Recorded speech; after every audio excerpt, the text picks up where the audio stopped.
It should work now. Hi, how's it going? Oh my god, my mic is so close to my face. So close yet so far. The heck? Oh, that's what it was. Sorry if you could hear that. My bad. Hi, how's it going?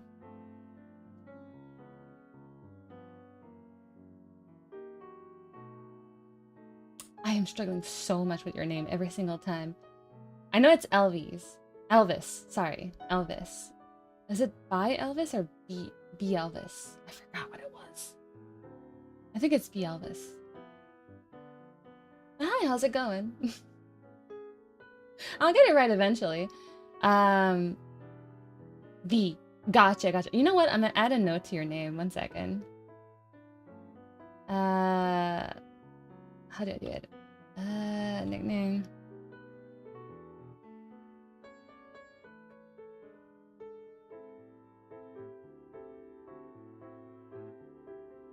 There you go. You are now nicknamed B Elvis. You got it, B Elvis. Oh, I'm so sorry for the delayed stream yet again. I do have a little fun little story time though. So essentially, I was helping out a friend move out. Move out? Move in? Move?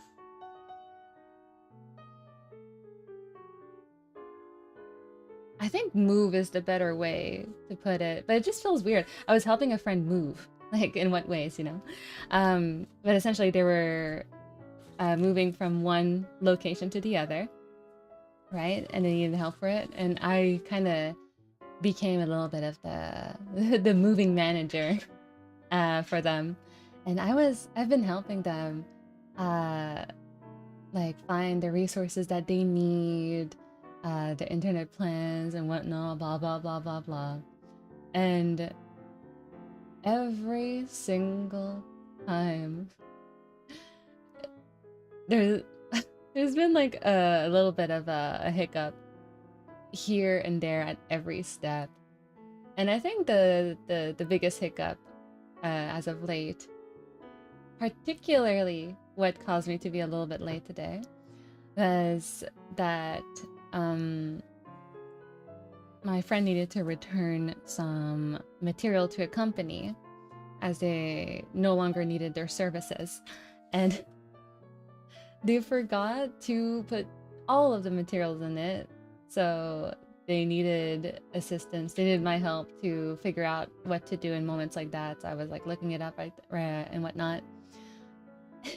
And every single time that I had to call the company, because they're like, oh yeah, we're canceling the services, blah, blah, blah. They always try to ask me, can we not try to, like, you know, bargain for a better price for you? Like, why are you moving? Why are you moving out? Why are you canceling it? Like, we've been through this conversation 5 times by now. It's over. Let's just like drop it. Thank you. Let's just do what I asked to do, right? And every single time they're like, would you be interested in a phone plan? And I don't know why they're asking me about it, because it's not for me. But every single time they try to bargain with me, oh, what's your phone plan like? Because I'm sure we can beat it. And I'm like, I really seriously fucking doubt you can. And they're like, oh, I'm just feeding into this narrative at this point because it's really fucking funny every single time. 5 times, 5 different employees, right? And every single time they're like, okay, come on, what'd you have? Tell us what you have and we can beat it. I'm like, okay. What's the price of your phone plan right now? And I say like, oh, it's like $10. Like, okay. You're like minimum, like the most basic of plans then. I'm like, nope. Oh, is it like a plan that's given from your workplace? Like, nope. They won't even let me speak. They just keep asking questions, right? And they're like, okay, what does it cover? What does it cover? I'm like, okay, so unlimited calls and text. They're like, okay, in Canada? Obviously. I'm like, oh, no. Like, in the entire continent. Oh, okay. but you don't have data, right? And I'm like, no, I have a couple dozen, if not near 100 gigabytes of free data, and then the rest is unlimited, but at a slower rate. Like, okay. In all the continent. Fuck it, keep it. Every single time they keep trying to fight, trying to get me as a client for their phone plan or some shit. And the moment they figure how godly my phone plan is right now, they just give up. They're like, girl, you deserve it. Keep it. I'm so sorry I even dared to try and get you with us. I was like, it's fine. It's fine. The reason I have such a good plan is because it's an apology plan. My phone provider had continuously fucked around and found out with me to a point where I was, like, once I called them out really strongly, they were like, oh, please, do not leave. Let us give you all these discounts and all these good services. Please stay. I'm like, okay. I'll stay for as long as those services last. The moment that it's over, I'm out of here. But it's always funny to have that conversation with anyone, really. I guess it's in their protocol to keep trying, to keep pushing for renegotiations. I get it. I absolutely get it. But at one point, like when you see in the client history that this client has called already 5 times in the past week, just drop it. Like, there's been 4 different other employees that has tried to have this conversation. It's over. Like, we're done. So yeah, that's the funny little bits that's been happening as of late. Actually, before I switch the camera to the next angle, let's go like this. And yeah, the little yap session is over. Let's move on to the next screen. Well, no, the yap session is not over quite yet, but it's better with the camera on. Oh, yeah, I believe it's this one, but it would be misplaced. So let's just go. Oh, let's just move myself casually to this corner. Wait, do I have arms? I think I have arms. 1 second. That's a weird question to ask, honestly. Do I have arms?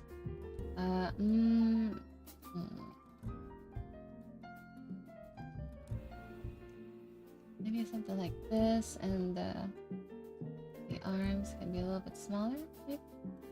Ooh, that's a bit too small. Oh, it's so weird.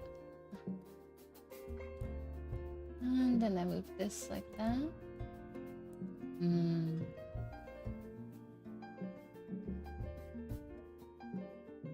Sorry, like, you guys can't see what I'm trying to do right now. You just see like half of it. And it's look a little bit weird. Huh. Like this, maybe?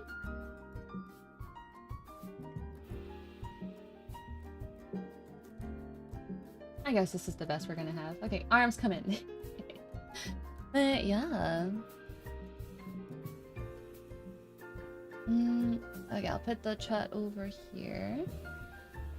Oh, let me tell you guys, we have been through a little bit of a little bit more of an update. Like, there's always new stuff changing every stream, it feels. But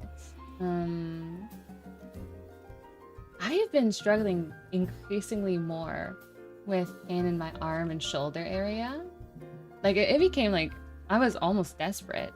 I did not understand why it was so painful. I did not understand why it kept getting worse. So I decided to start looking into different avenues.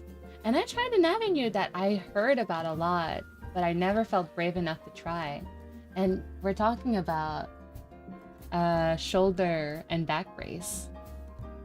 So this little strap that you see over here is meant to straighten my shoulders and my posture a little bit. I've gotten it just a couple days ago, and apparently you're not supposed to wear it too long right away. Just a couple minutes a day for now, and then start increasing it up to 6 hours. I definitely have been wearing it more than the recommended 15 minutes to begin with, but it feels nice, honestly. It feels very supportive. I was always scared of trying to purchase one of these because horror story time. Horror story is a little bit exaggerated, but there was this classmate of mine that I guess had a very poor back posture when it came to drawing, or no, like writing at your desk and being at a computer and whatnot. So I guess his mom bought him one of those back braces, and I think they're pretty much the same of what this is. Like, same shape, perhaps not the same material, but the concept was pretty much the same. It's an 8, like a loopy infinity sign type shape of like brace that you put your arms through, and it's supposed to like pull your shoulders back a bit. But that shit was not stopping him. It was not stopping him from crouching like this. And it looks so weird that he had the back, like his shoulders were like this, but his neck was like so forward. It felt like he was on a leash trying to like desperately get to the computer screen. It was a sight to behold, and I thought at that moment, these braces are useless. Nothing can stop this man's rolling, like crouching back. So I was always scared of like trying to purchase it. It just felt like a scam, but I was desperate enough, and I tried purchasing it for myself, and you know what? Like, it's pretty good. It's pretty nice. I can definitely see if like long exposure, this might get like a little bit sore. It might actually start hurting your muscles rather than like gently training them. So that's why I'm gonna try to keep it like very what's the word I'm looking for? Not generous. Like I'll play safe, essentially, is what I'm trying to say. Trim posture braces. Yeah, pretty much. I was curious, like I know there was some, because this one like only goes up here, right? And on top of that, the part that like is against my spine is not even solid. It's just a strap. I know some of them actually have metal rods to make sure that your back like doesn't really crouch, or else it's gonna start being very uncomfortable for you. I kind of wanted to go for those ones, but I figured, you know, I don't necessarily think my back posture is all that bad. It's really just my shoulders.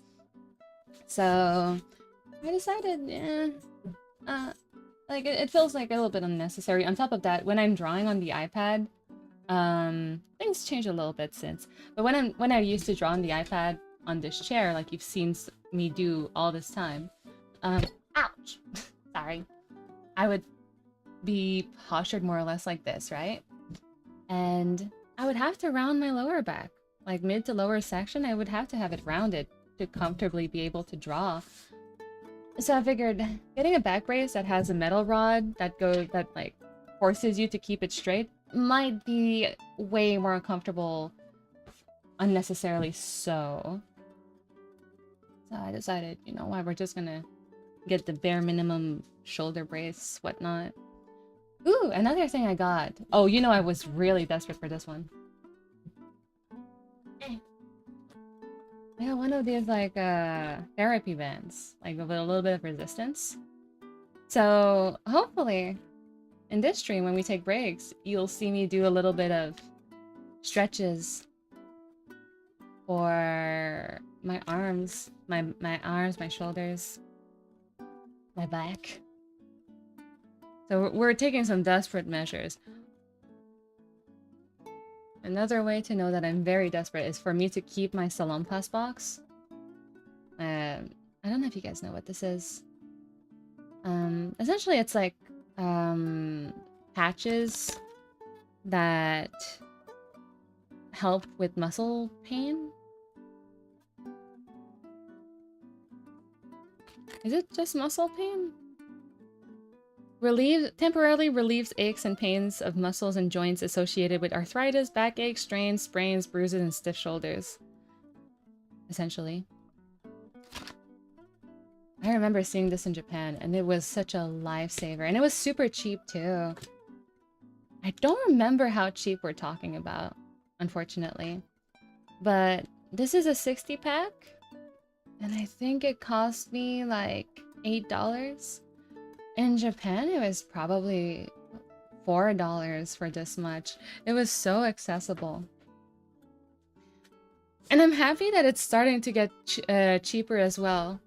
That sounds bad. Support the company. No, just kidding. Half kidding. But essentially, when I first saw this product start getting sold here where I live, aka Canada, it was very expensive. I think it was $20 if not $30 for a pack of 60, like the one I just showed you. And I was like, what? They sold for so cheap in Japan. Like, why is it so overpriced?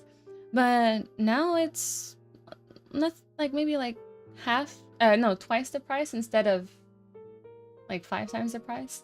So it's a good change. It's getting cheaper and more reasonable, like based to what it was in Japan. So I'm happy about that. Also, a quick question for you guys. My drinks of the day, my go-to 3 drinks of the day are a milkshake that I made with an espresso shot in it. I'm almost done with it. I need to finish it quickly because there's a raw egg in this. For the proteins! There's a raw egg in this, so I have to hurry up and finish it before it starts cooking and doing weird stuff. Then, this one. It might look like water, but it's not. It might look like Sprite, but it's not. It's, sparkling water. I needed that little bit, of... Suzushi-sa? I forgot how to say that word in English. That feeling of refreshingness that the sparkles in a soda give you? You know what I mean? Also, hi Ormic, how's it going? How you doing? But yeah, I'm trying to walk away from soda. Not cold turkey, but just, you know, slowly, gradually, something that's sustainable. And I know that I drink a lot of soda when it's really warm and I need that refreshing feeling. And iced water just, sure, it helps, but it doesn't really give that satisfying feeling that the sparkles, the carbonation does. So hopefully a cold glass of sparkling water helps fill that emptiness inside of me. And then, you can't see it on my desk. It's not on my desk right now, but at the bottom over here I have a huge bottle of water that I need to get through as well, as for the routine. So, I'm set on my side. Sparkling water is better than soda anyways. I'm not there yet. I know that the people get there eventually. I'm on the pathway, really. My real question is, you know those soda streams? Like, it's like at-home sodas? Where you have that little flavor pack of whichever soda brand you like. You put it inside your drink, your flat drink, and then add the carbonation into it. I wonder if tap water with carbonation would be worth it. Or if it has to be your favorite brand of sparkling water, because I know that for me personally, I am not a huge fan of Montpellier. Was it Montpellier? San Pellegrino? I think it's definitely San Pellegrino. What the fuck is Montpellier? Wait, what am I thinking about? Sparkling water.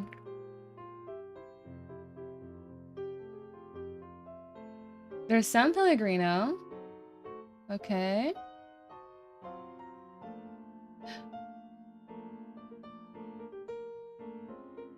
What the heck?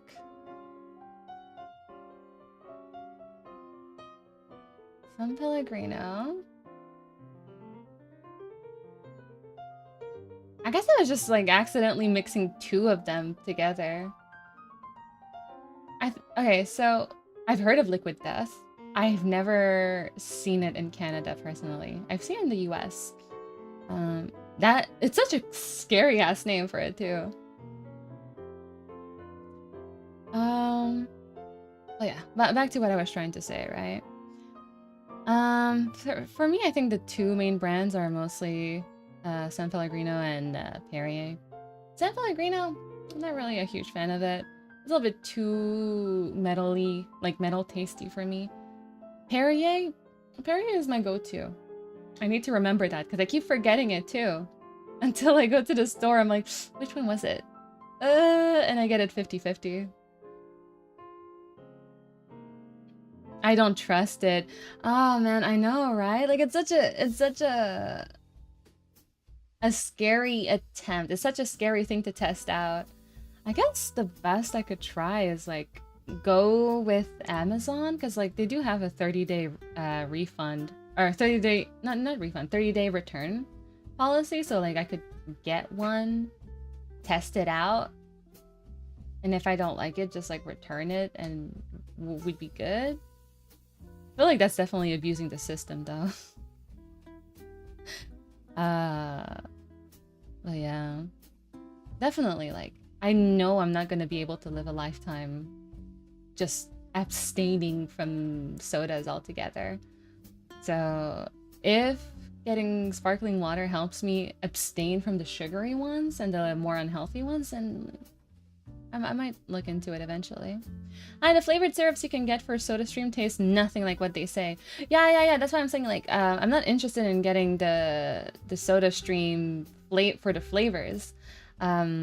I was just trying to like explain like, oh, you know what machine I'm talking about, right? When I say SodaStream, it's where you have a flat drink, you put in the brand powder, and then you add the spritz into it. That's what I was trying to say.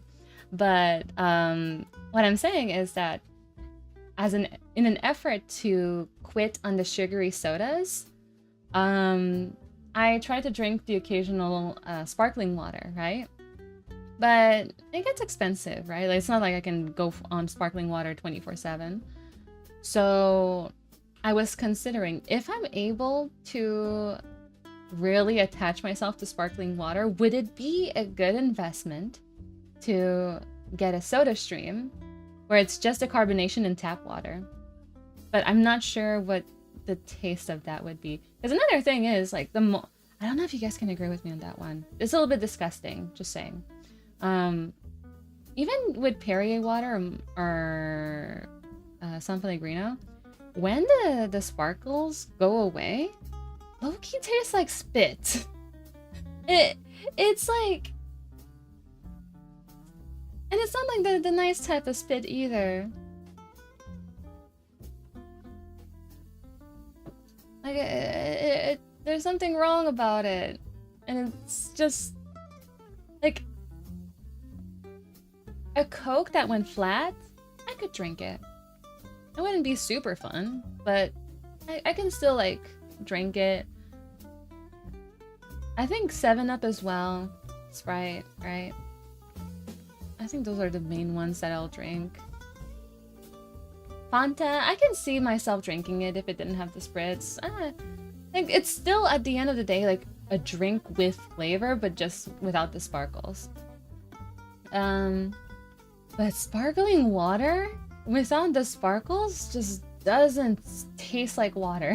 It tastes like something else that isn't water. You can buy the supermarket's own brand of soda sparkling water for cheap.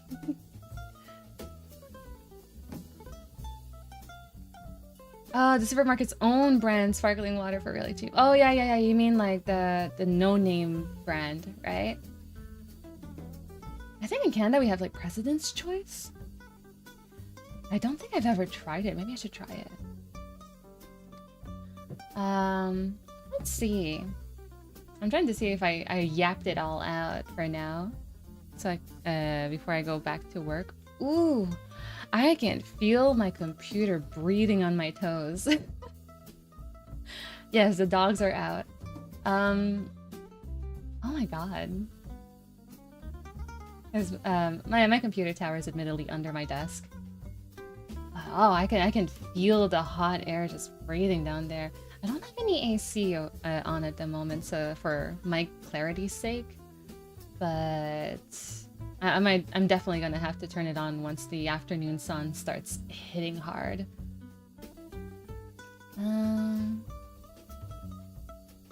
Yeah, that's it. I see. Here we drink a lot of fruit juice. Fruit is very cheap here compared to soda. Ah, that's nice. I miss it. I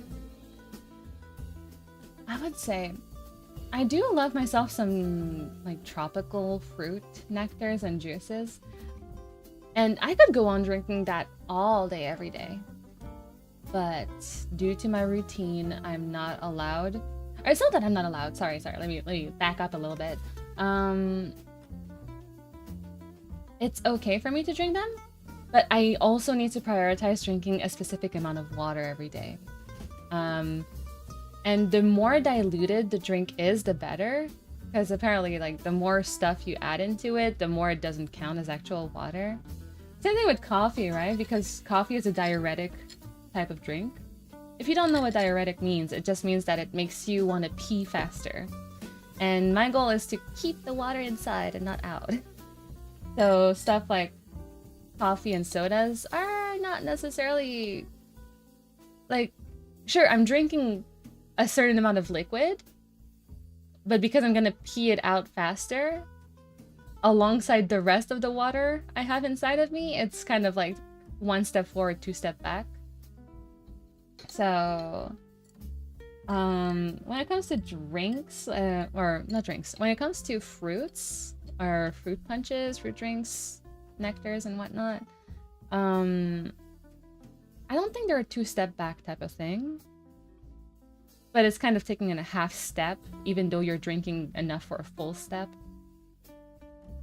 And I'm not a huge drinker. I struggle to drink my water, so I'm trying to like really think about it this way, right? Like, if my body naturally is able to drink, let's say, 2 liters of drinks a day. And if I force myself, let's say like maybe 3. If I waste 1 liter of drinks on something that isn't water, then I'm not gonna make it. I'm not gonna meet my goals for the day. And if I don't meet my daily goals that my routine has set up for me, then stuff starts kind of hitting the roof a little bit. Let me just like take a sip of this real quick. I can feel my computer breathing on my toes. Crying. Why do I always come at the wildest sentences? Because I'm trying to give you the best of experiences here. How's it going, Corbin?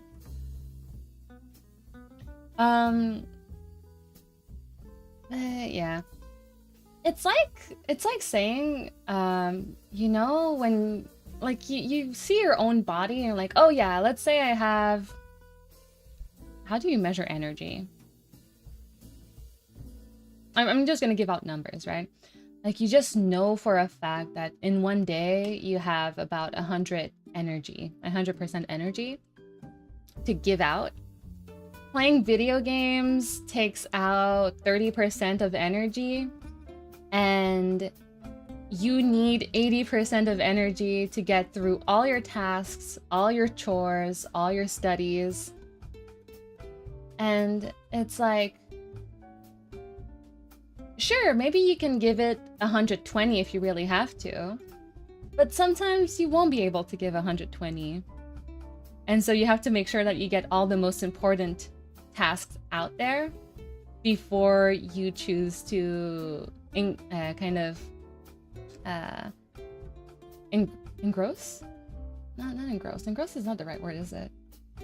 Like, what's the word? Treat yourself, I guess, for something that's more enjoyable. Sounds like a spoon theory. Yes, take it like that, right? So my stomach or bladder, whatever takes care of the liquids, right? my appetite for drinks is limited in general. And I do have a quota of water to drink every day, so I'm trying my best to concentrate on that first and then leave it to the other. Now, to explain why I have this quota, some of you might know. We don't say the details of it about the routine, okay? I'm trying to not act as if it's a propaganda or anything. But essentially, if I don't drink a proper amount of water on a daily basis, but I'm doing everything else in the routine, I can start having symptoms like a headache or brain fog or anxiety or the brain worms, right? Well, that's anxiety too, but you know, overthinking it, just being a little bit jittery. I remember yesterday night, I was like, I realized that I hadn't eaten the proper amount of proteins. That's another quota that I have to meet, right? Like a full days of protein and a full days of water. And I hadn't done both. I hadn't done either one of those properly. Let's say I probably did like 30 to 40% of what I was supposed to do that day. And when night hit, I could feel the anxiety washing over me. I was like, oh no. And then I felt a little bit of a headache and the brain fog, and I was struggling to finish a sentence, like to speak out a full thought. It wasn't like noticeably bad, but I could feel it. I was like, oh geez. So I'm doing a better effort to meet my goals today. Like I said, we started off the day with a tall milkshake and a raw egg. I had to Google how to make sure that the egg was safe to consume raw. Because maybe a year or two ago, I tried doing this raw egg diet where I would try to eat 36 egg yolks a day. And I don't have a huge appetite. So I was like, there's no fucking way I'm going to be able to like chew on 36 egg yolks, right? So what I would do is I would just take away the egg whites and swallow the egg yolks raw. And I think in the month that I was trying to do this diet, sure, I was feeling great, but I also think I got 2 different food intoxications. Probably salmonella or some shit. Yeah, egg yolks.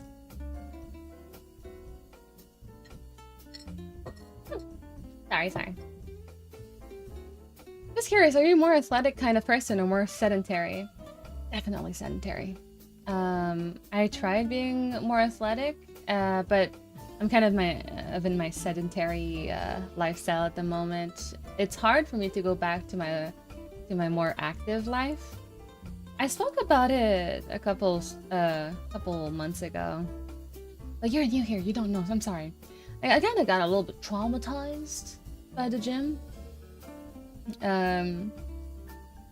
Long story short, I was coming back from the gym and someone straight up was speed walking their way to me and followed me back home. It was late at night and that shit scared the heebie-jeebies out of me. I am no longer comfortable to go to the gym after that. Yeah. The protein is in the white though. Oh, back then, like a year ago, I was concentrating on I wasn't concentrating on kind of eating proteins. I just wanted the multivitamin aspect of it.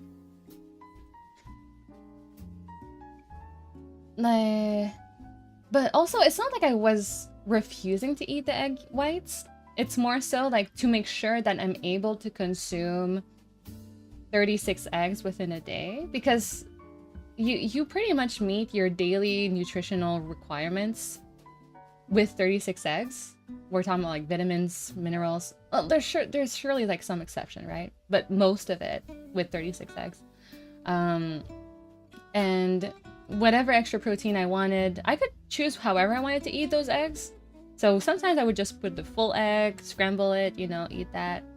But if I just wanted to make it quick, make it something non-chewable, easy to just swallow and keep going, like for maybe 6 eggs in a row, I would do just raw egg yolks. If someone is following you, don't lead them back to your home. the thing is, I had only realized that they were following me when I was cornered at my place. So they already knew which building I was going into. And the only way, I was already cornered. I couldn't go back or else I would be walking right into them. So I had to like rush it and run for it. At first, I really wanted to believe like, oh yeah, maybe it's just I'm overthinking it. Maybe I'm just being paranoid. But the thing is, I know my neighbors. And I know that the stature of the person following me was not the stature of any of my neighbors.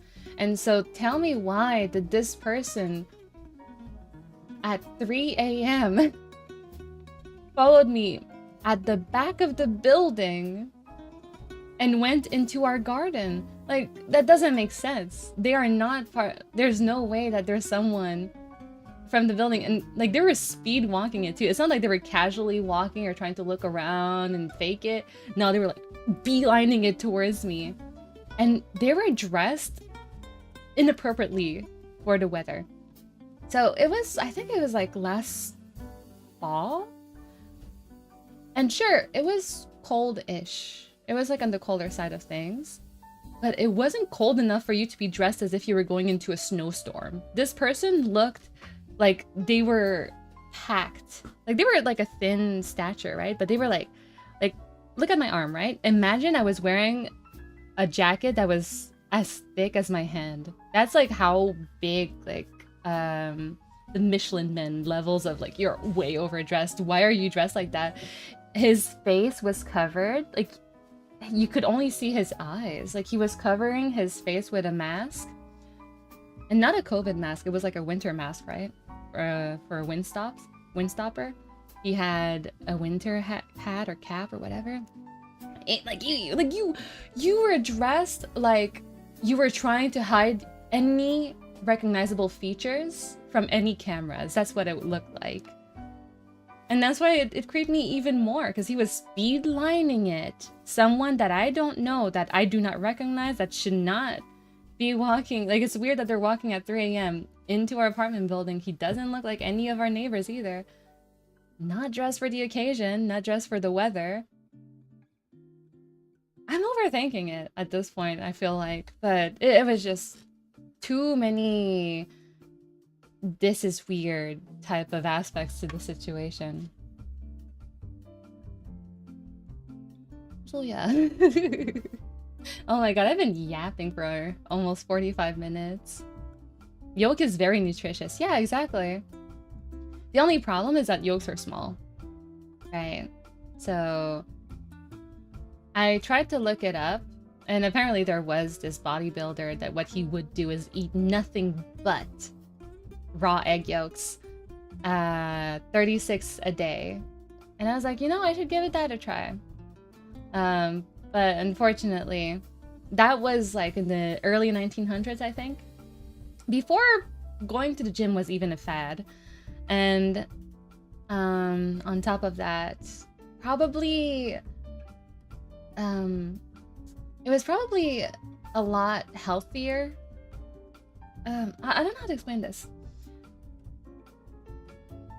I think nowadays, especially America, Canada areas, eggs are more likely to contain or to be not safe to eat raw. Meanwhile, maybe in the early 1900s it was a bit safer. I know in Japan is very safe, but I should have done this in Japan, man. Raw eggs in the US is riskier. Yeah, nowadays it is. Even if it's overthinking, better be safe than sorry. Yeah, exactly. But yeah, for me, my metabolism, my body, I just feel more energetic to go work out at the gym at like the early hours of the morning. And this instilled a fear of God. Winter came around where there's only really like a handful of hours of sunlight in the day. I think like in winter time, sun comes out at like 8, if not 9 a.m. and goes, and it's already dark. Like it's already nighttime by 4 p.m. It's hateful. So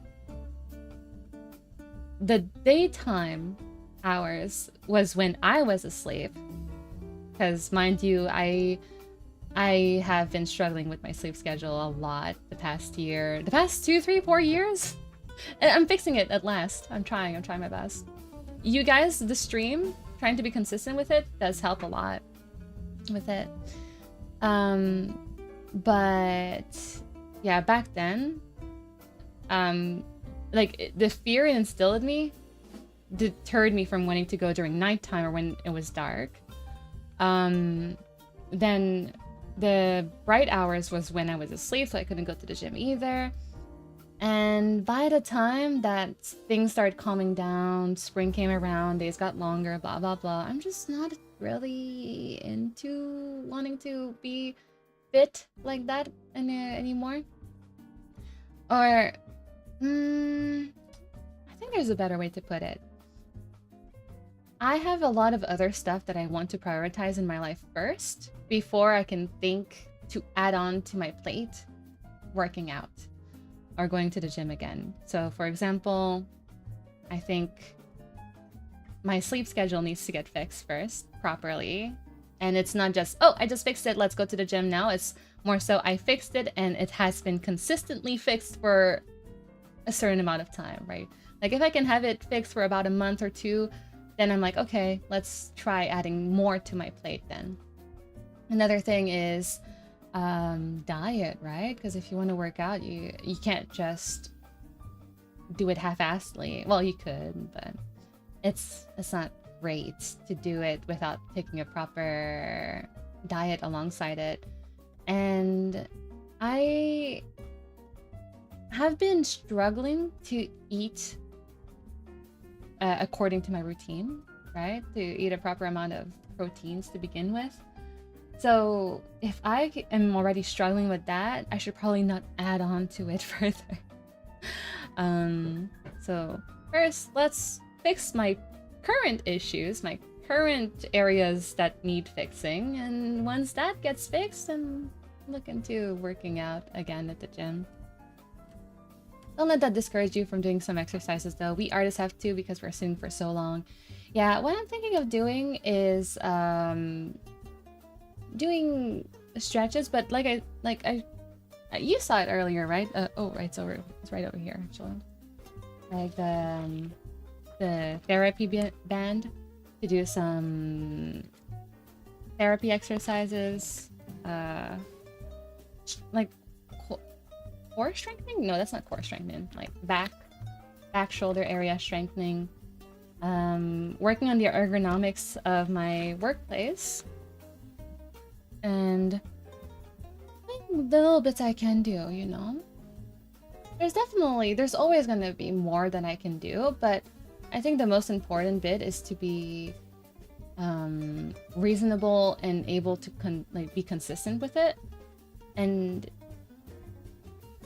I think that's really the most important aspect of it. You know? Let me tell you guys this. I know some people might have strong opinions on this. Not super strong, but just like generally strong. I know some people get made fun of for this. But I love myself to take some supplements. I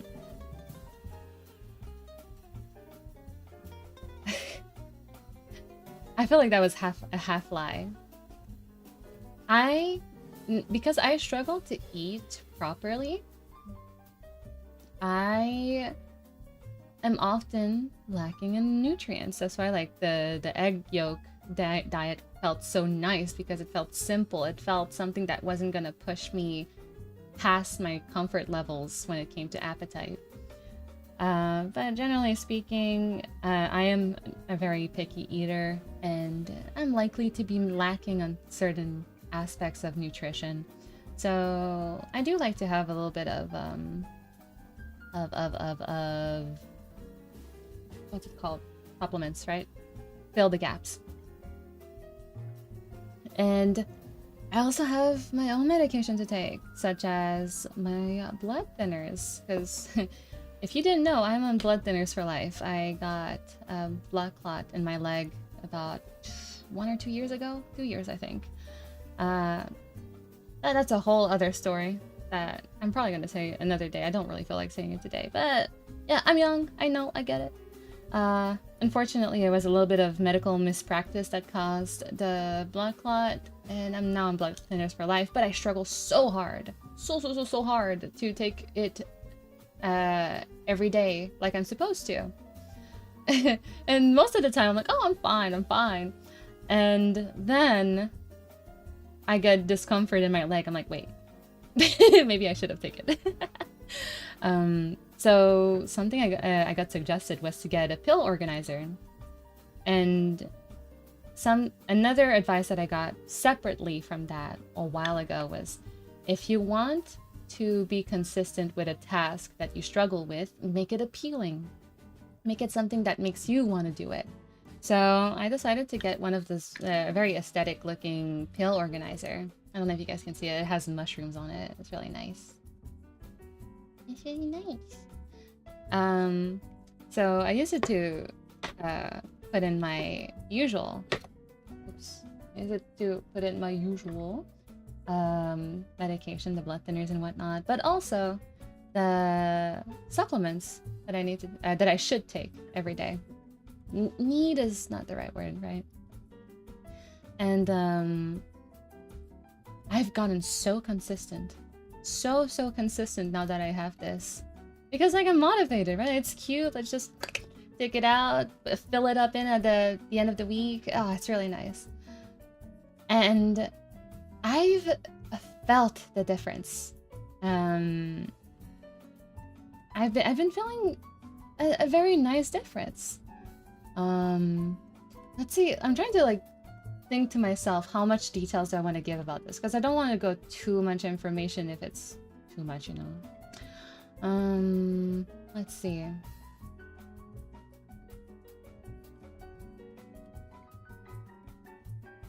I guess I'll censor it a little bit. So I do have the occasional chronic pains, right? But even though I had supplements that were said to be helpful for that, because I wasn't consistent, it didn't really do anything. But now that I've been consistent for a couple weeks now, comes the time for those chronic pains and I'm not feeling it. I don't know, maybe I'm just like jumping the gun over here. Maybe I'm just being eager about it, but if it's the case, I'm kind of excited because like good stuff are happening because of it, you know? So yeah, I'm really happy about that.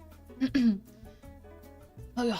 Oh, one last thing to before we move on to the Pomodoros. I'm sorry, you guys came into work here, right? I know you guys are here for the work. I was talking about my shoulder pains getting out of hand as of late, right? And one of the biggest heartaches with this pain that I'm feeling is that I know it's a nerve pain. I know it's tendonitis caused by nerve getting squeezed at the level of my shoulder, my neck, and whatnot. Hence the desperation to correct all of this, right? But what happens with it is,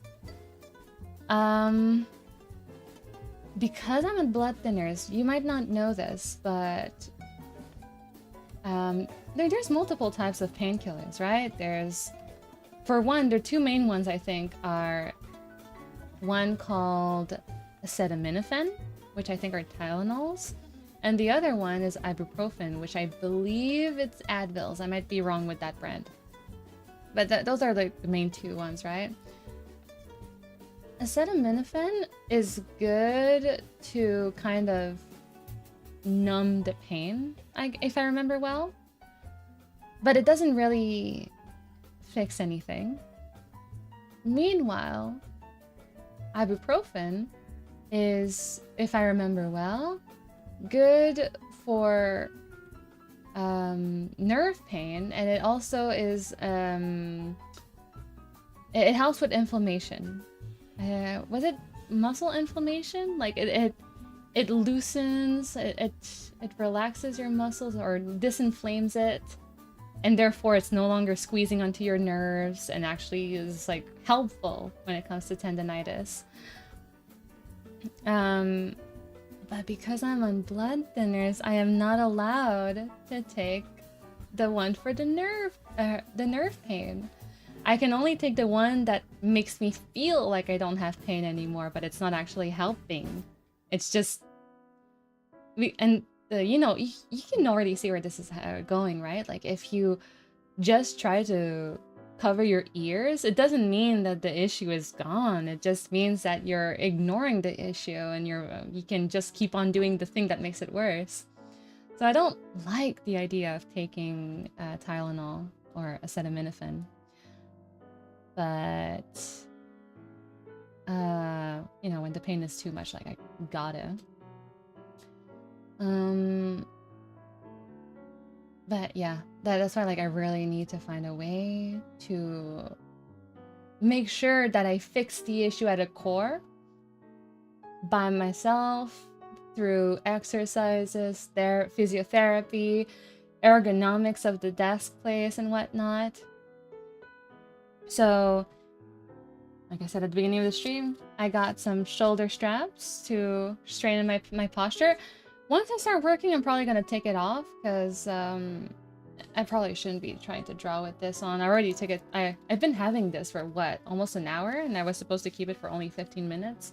I'm not in discomfort, so it's fine. But yeah, you get what I mean. Just yeah. So that's one thing. There's the therapy band, and now you might be a little bit hard to see it, but at last I decided to jump into it and got myself a stand for the iPad instead of having to draw on my legs all the time. So crossing my fingers that it does a good change in here. It sucks because I did not really want to spend more money than I don't have already. But something that my mother has repeatedly told me, and I agree with her, is you need to understand what is you throwing money out, like you just spending money irresponsibly, and what is considered an investment. And I like her mentality when it comes to that stuff like getting a stand for the iPad or getting the shoulder straps and whatnot. Like, sure, it's a little bit of a shopping spree, right? But at the end of the day, it helps me continue servicing and getting and working, you know?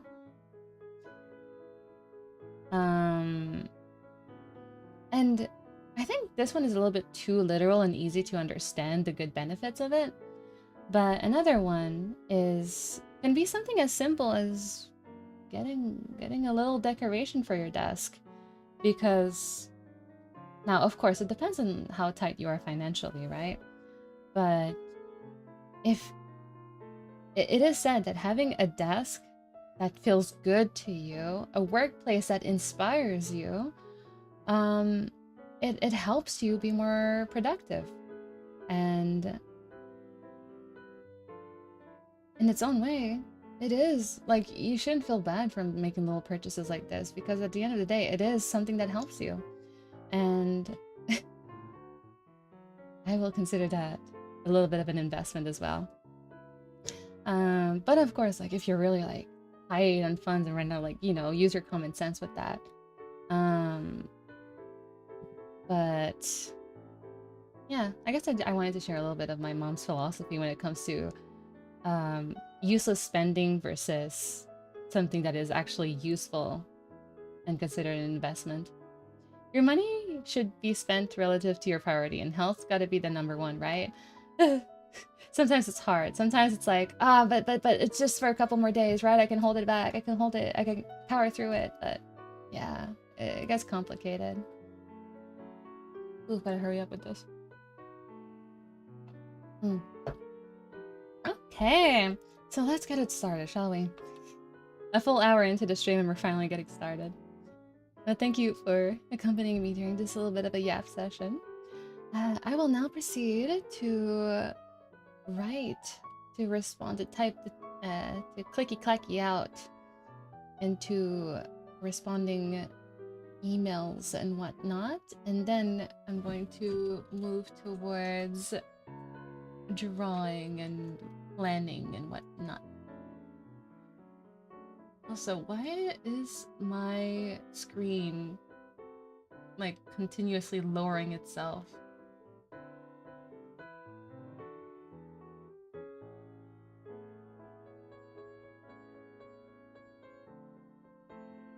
Oh, that's why. Okay. Fixed it.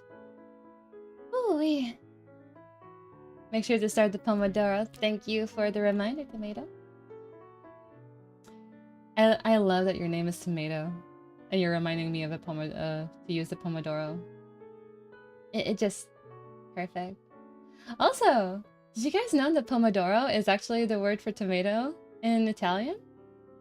I think it is. I might be wrong with this. Italian to English, Pomodoro. Yeah, it is tomato. It is tomato. So, if I understand well, Pomodoro translates to golden apple. I think. I want to believe that. From my knowledge of Spanish, that's what it would translate to. Spanish and French. And I think that's cute. I think that's really cute. So whenever I be saying like, oh, let's use Pomodoro today, I'm saying let's use tomato. Where's my Pomodoro? Is it in here? Oh, it is in here. Okay. Interact. There you go. Perfect. Let's get started. Let's be productive today.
starting to feel a little bit uncomfortable. Let's take this out. Ooh. Oh, I'm definitely going to the bathroom at the next break. Oh.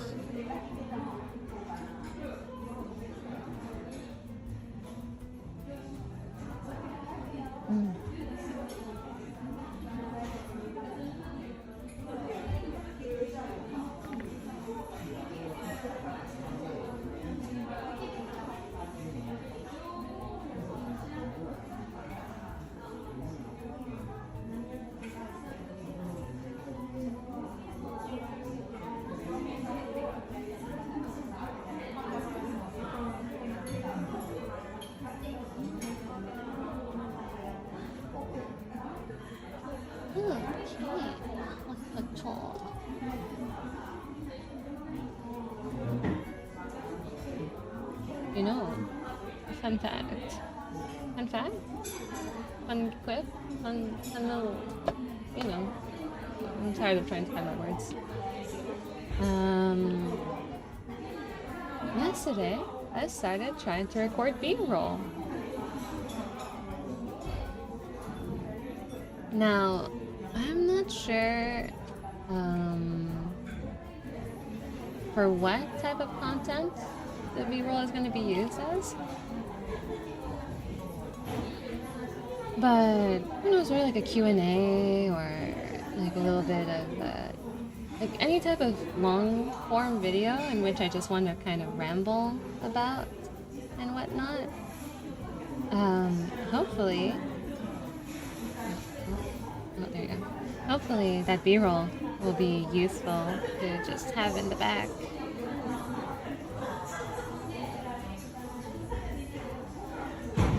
Let's see. Oh, I think we're due for turning on the AC. It's getting hot.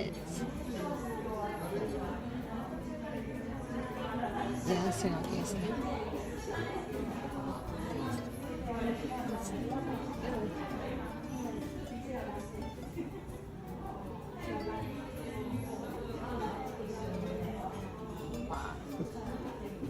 Oh. I'm just gonna keep yapping a little bit. Just casually, you know? Keep things interesting. During my recording of the B-roll yesterday, I've noticed, I was kind of like skimming through it because I filmed it on my phone, right? And I was like skimming through it real quickly. It was an hour-long footage. And as I was going back and forth on it, I noticed that my mic, you could see my mic in the back just casually falling down. I was like, oh my god. You little... Damn it. Why must you embarrass me this way?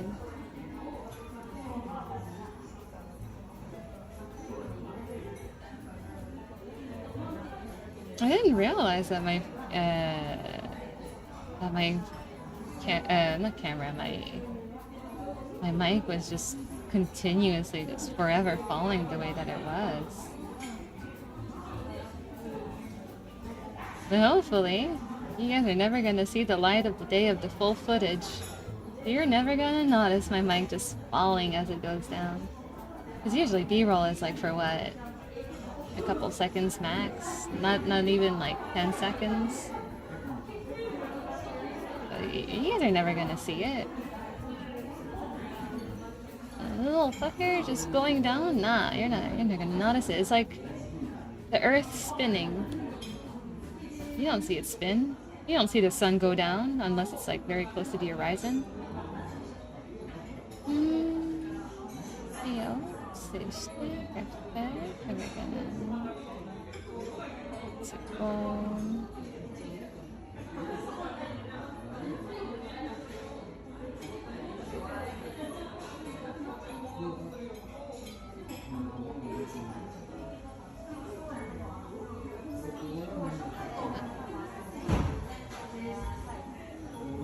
Serious roll talk, B-roll talk, mic dramatic falling in slow motion in the back. Yeah, pretty much. Swear to God, man. Can't have nice things anymore. To be fair, based on how cheap my mic arm was. I'm surprised. I'm honestly kind of impressed that it's lasting how much it is. Because, mind you, I have a friend who's very, very knowledgeable with equipment, recording equipment and whatnot. Obnoxiously so, truly. And this individual really got into my case about it. He's like, what do you mean you're using this? Blah, blah, blah, blah, blah. I was like, oh my god. He was not impressed with me.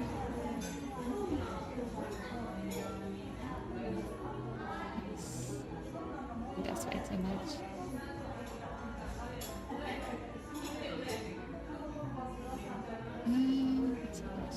Oh no, there's no battery in my pen? Are you serious? Oh, I should have charged it.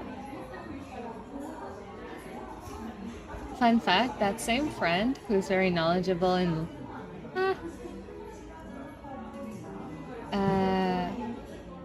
when I say obnoxious, I mean it like in the loving way. he's just really into your face about it. So that friend also is the one, amongst others, he wasn't the only one, amongst others who talked me into getting my wood keyboard, my aesthetic wood keyboard, because I mentioned it previously. I used to have a very, like a 20-year-old or something, long-ass keyboard. I think it was like 100% keyboard or some shit. It was just like, and when he would help me figure out my mic settings for recording and whatnot, he would have to review it, right, on Skype, Discord call. Skype, oh my god, my age. Oh, my age, no, it's showing up. And where was I going with this? He would, well, first of all, he saw my keyboard. He was like, ew, what is that? What is that? Ew, ew, ew, get it away, right?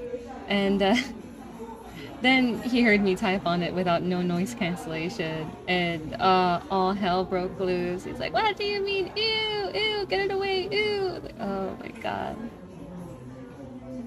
So what I did was that, was it for Christmas? I think it was for Christmas. I decided, you know, Christmas gift for me, for him, for everyone. I'm just gonna get one of those custom keyboards. It's not. Is it custom keyboards? It's I forgot what they're called. Like you purchase each little thing separately. It's super basic though. Like it's a two-parter. I purchased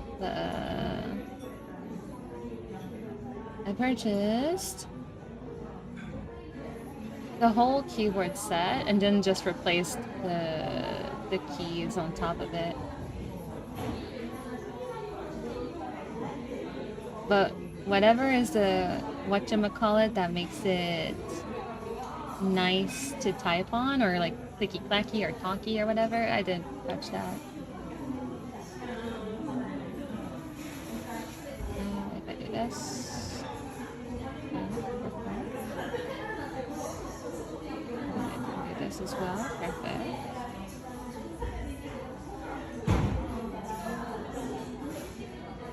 I could do this, perfect. And then I could do that, and then close this, and then this.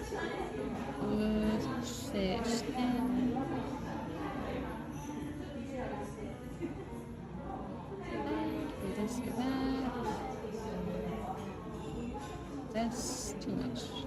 Too much. That's the lazy. That's focus. Okay. Maybe a little bit more. Yeah. So this is over. We're gonna lock it.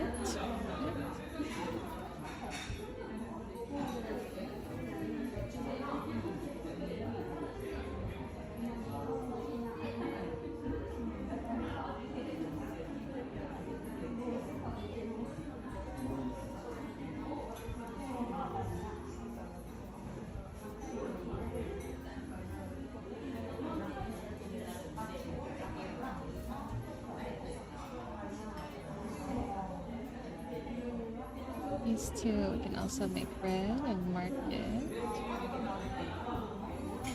You know what? Look here, just no more red, no more logs. We're just gonna put it over here, then mark it red, then lock it. Perfect. I was not done with the line art. I thought I was. Oh, jeez.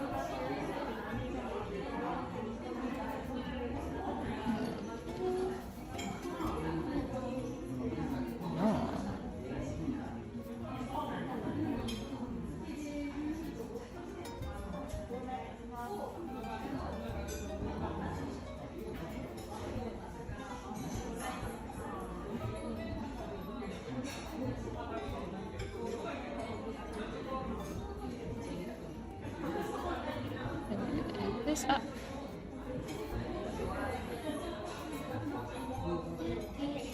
Yes, perfect.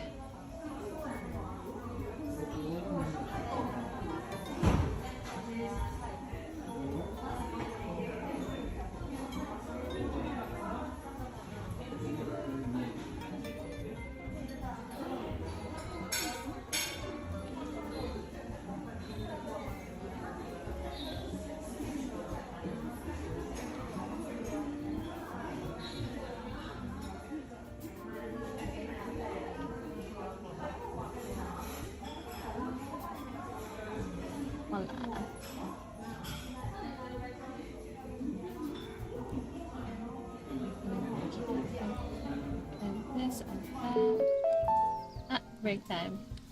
Okay, let's save our work, put it aside, and give ourselves 5 minutes of self-love. So I'm gonna start my self-love with taking some hydration. And then running to the bathroom. Happy Tuesday to you. How's it going, Anna? How you doing?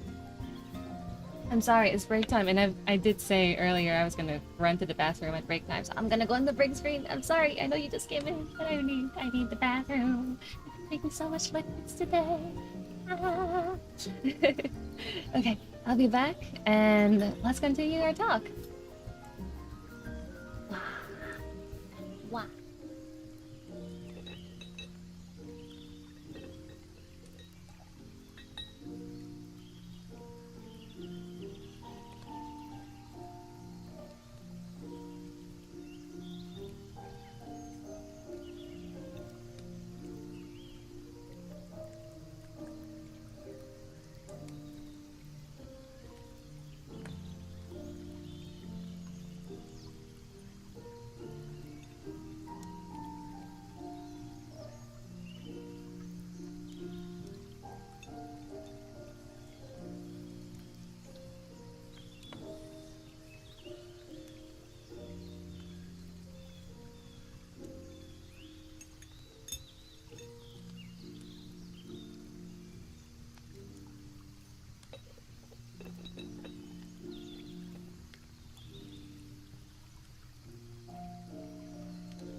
I'm back, but not fully back yet.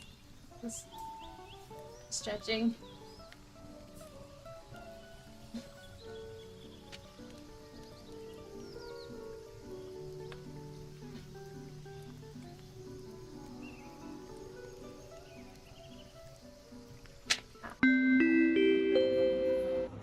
Okay. Wow. Break time is over. Break time is over. You know what it means. Let's get back to work. Oh, my chair stuck. Off. Blah. There we go. Oh.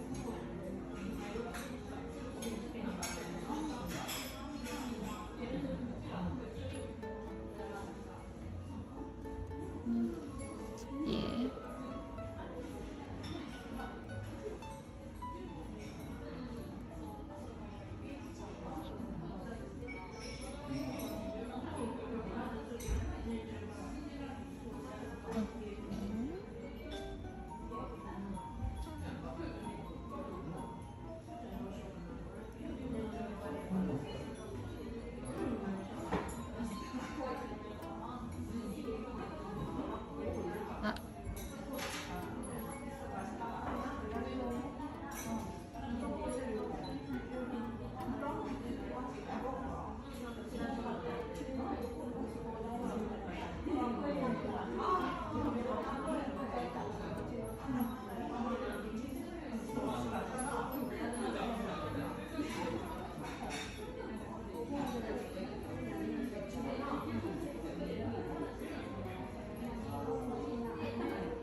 What's it gonna do with that?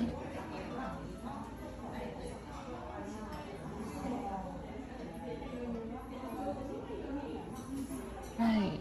I wanted to see. Is there a way to select just one type of layer?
There's a way to do it, but I'm kind of curious if there's a way that I'm unaware of to just casually select all the vector layers as reference layers.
don't think there is. Sad. That'd be a nice feature though.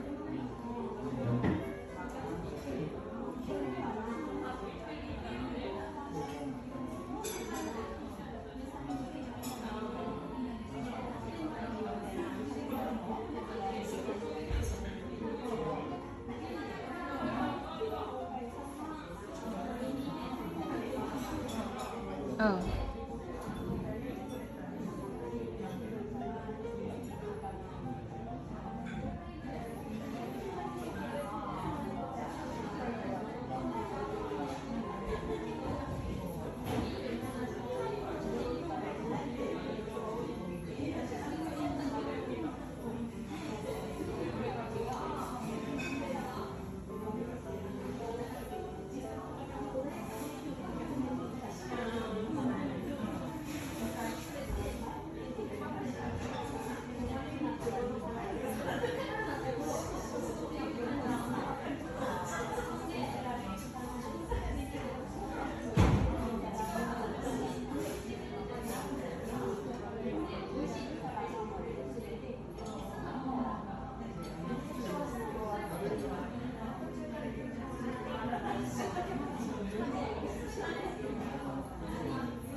Silly goober. Could have just done this. Yomi. can just open a new one actually.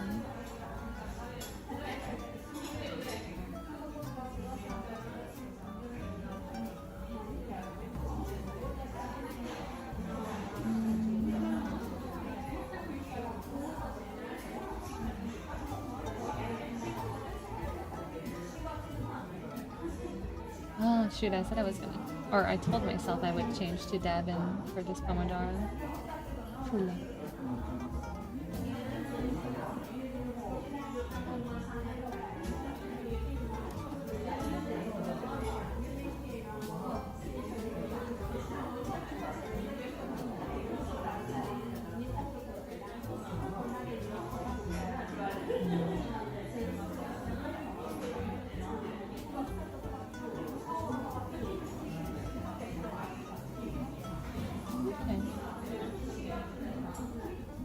If you say it's not a cause for concern, then I trust you.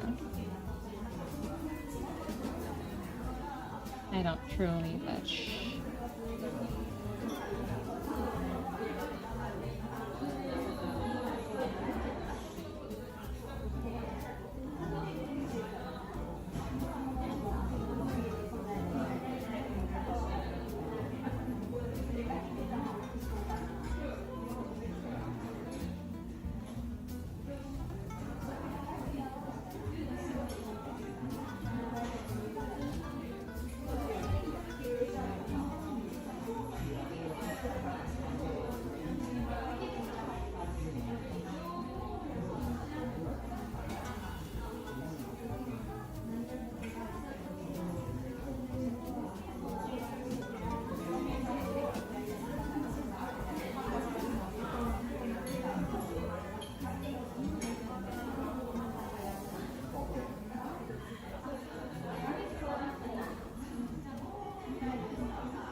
What do you think about the term, you mean horror movies? I love gruesome. Let's say there's a type of horror that I love, but there's also a type of horror that I cannot handle no matter what. So jump scares and very loud, clashy fear factors, I can't handle that. But if it's the tasteful, like either it's slow burn or it's just like physical, biological horror, psychological horror, all of that type of horror movies, I'm fine with. Oh, break time. Ooh, okay, let's take a break, shall we? Like movies like, let's say, Insidious, I could not handle. I think I passed out in it because I was screaming so much. But I had no issues watching Human Centipede 1, 2, and 3. You know what I mean?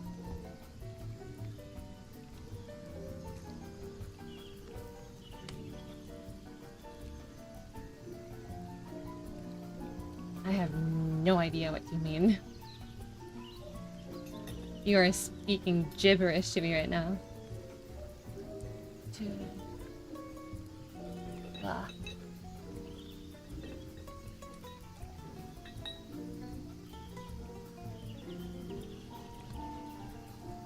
Wow. I felt my back crack on that one.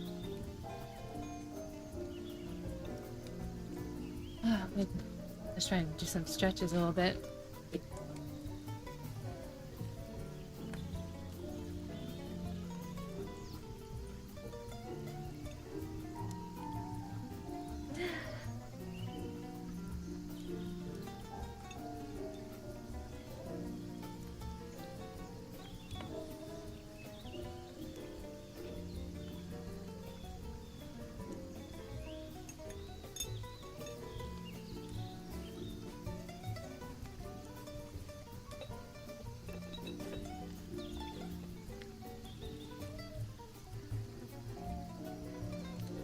I need to take a step back or else I'm gonna hit the mic.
another one that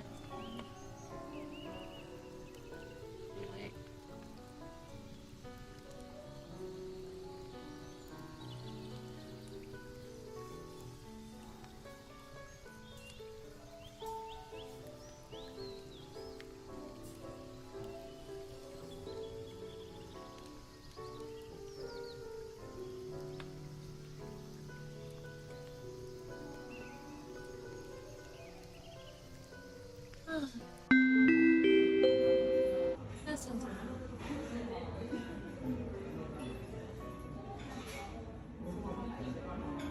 Okay, back to work we go. But my phone is running out of battery really quickly. Let's see. Take this.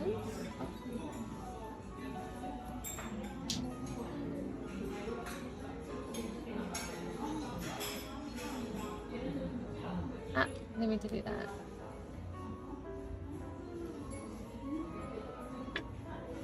Okay. Will it stay?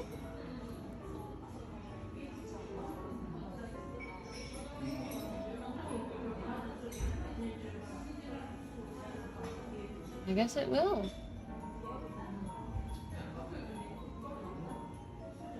Come on, do the thing. Julie, do the thing. I am heading right towards rewatching the entire franchise of Avatar.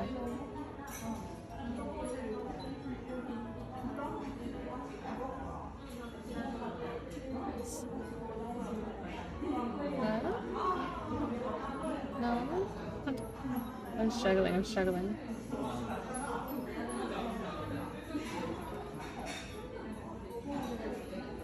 Okay, back to work. Back to where we go. Avatar Blue People or Avatar Airbender? Airbender, Waterbender. Apparently they announced the next Avatar already, and she looks so cute! She looks so cute! Ah! She's kind of giving the Hida, honestly. Because the next Avatar is an Earthbender, right? It's kind of weird that we keep referring to avatars as benders. Ah, no, the pen, the apple pin, the pineapple pin. It ran out of battery. Oh, jeez. What a timing. Yeah, this is really much the only thing I can think to do. Okay, I'm giving myself a little 5 minutes then. But yeah, they came out with the official poster for the new Avatar. I'm so excited for it! Oh man, you don't understand just how much I am such a fan of the Avatar franchise. So, especially as a story writer. You know what? Let me go get my books, actually. While we're waiting and yapping. I have to see this. I heard about it a while ago, but I forgot to check up on it. Yeah, so there's like an Avatar cycle, right? So like, it's fire, air, water, earth. So we had air and water. The next one's gonna be earth, and the one after that's gonna be fire. I think they're gonna stop at 4. Like after one full Avatar cycle, they're probably gonna stop it there. And that's for a story of someone who used your identity for to disturb someone. That's weird. Let's see. There we go. Not they use the arms, wait. Let's see. Let's remove the arms. There you go.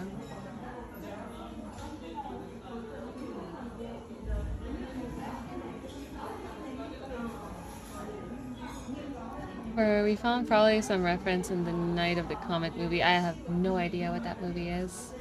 Zero knowledge. I'm not a huge horror viewer at all. I try to avoid it like the pest. But let me go back to Avatar real quick. I have a couple books that I can show. I just need to go fetch them.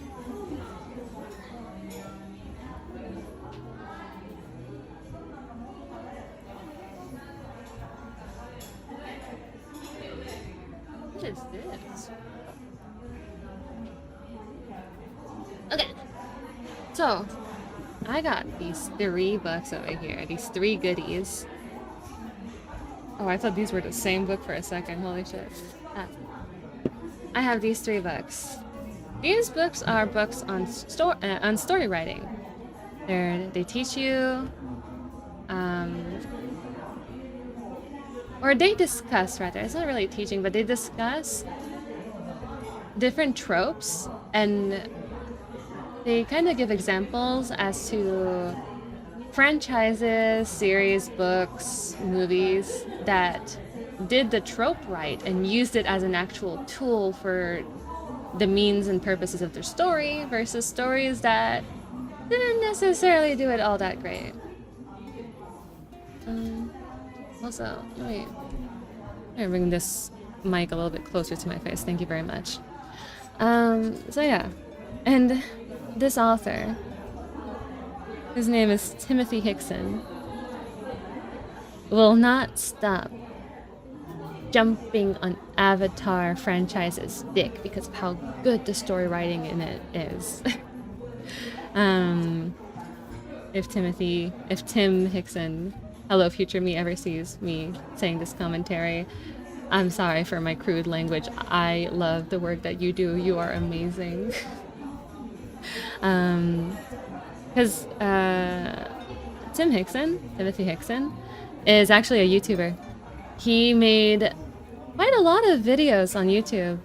If anything, I think most of the content of these books are accessible for free on YouTube as video formats. And it's just him making video essays on multiple different themes, and this is all like the accumulation and gathering of all his thoughts he said through the years, and maybe a little bit of refining here and there. But this man absolutely agrees with me that Avatar is a masterfully handled world making and story altogether.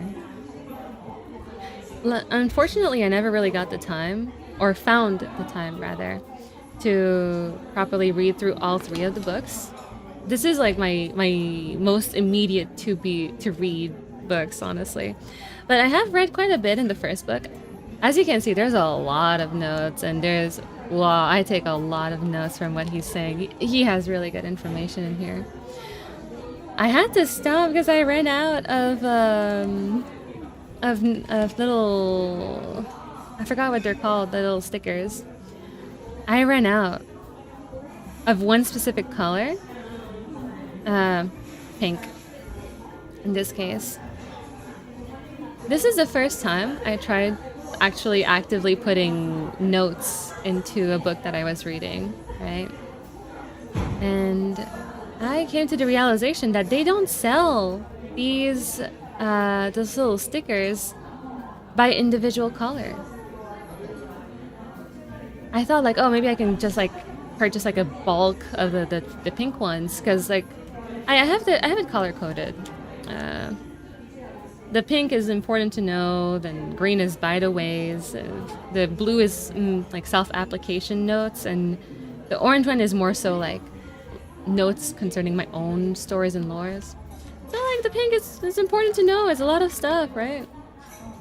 And I ran out of them, and I can't purchase them separately apparently. I even went on fucking Reddit asking on very specific subreddits, where can I get the pink ones?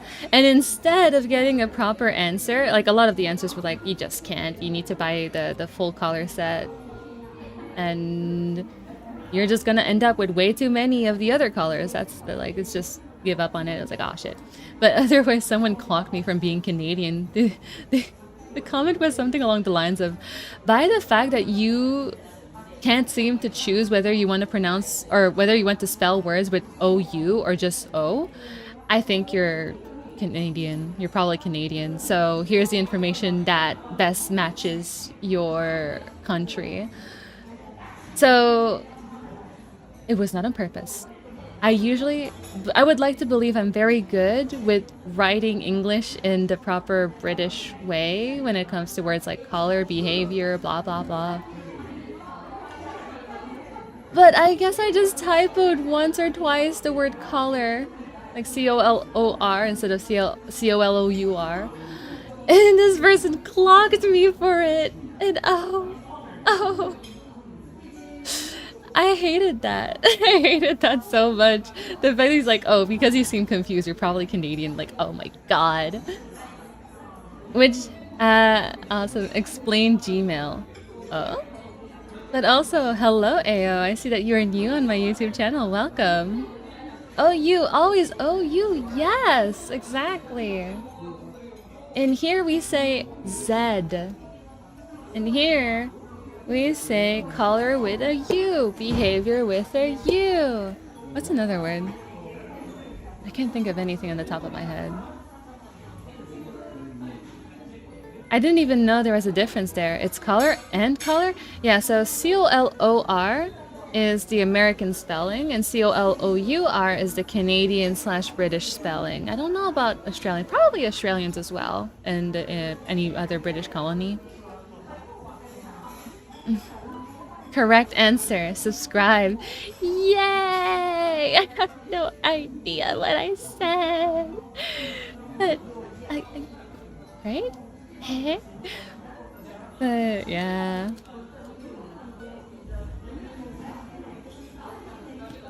I just absolutely despise from the bottom of my heart that someone got something right from me because of a typo that I'm not used to make, I'd like to think. Now, please do not go look at my written history on the internet. Do not go see my Reddit posts. Do not go see my Twitter history. Do not go see my YouTube commentary section, whatever. And try to see just how inconsistent I am with my spelling, please. I can't, my heart can't handle that much pain. It's normally a nonsense phrase I used to see at the Vtuber reacts. Oh, I see. And it, like, how come? Like, is it like, it wouldn't be to see if they read the chat, is it? Because I was reading the chat.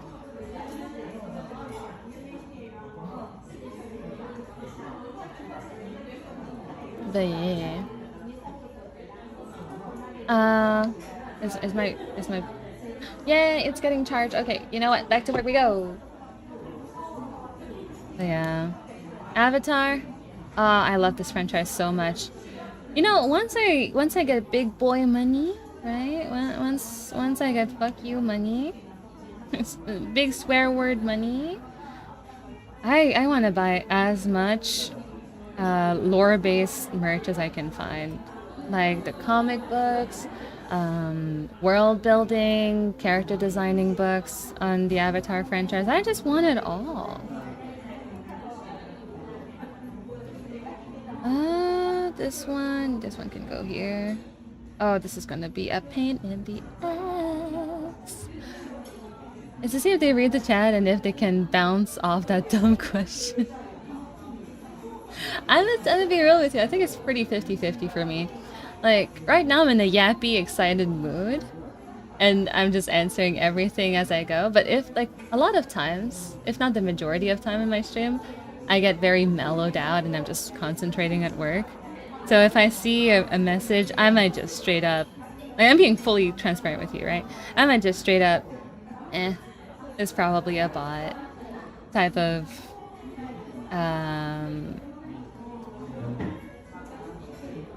like, blasé side of things. Like if I'm excited, sure, I'll pay it a little bit of energy. Why not? But otherwise, I might. There's definitely a side of me that might just brush it off. Sometimes I also just straight up don't see the message or forget to respond to it.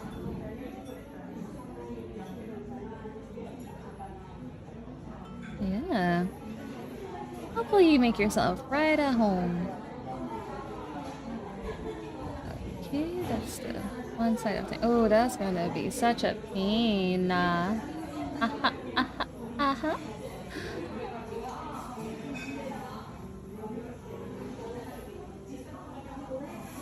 You want conceptual? Yes, that's the one.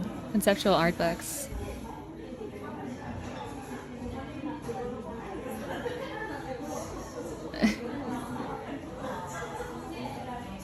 Would you invest a day going back on all the posts correcting them? Myself? Nah. No, absolutely would not.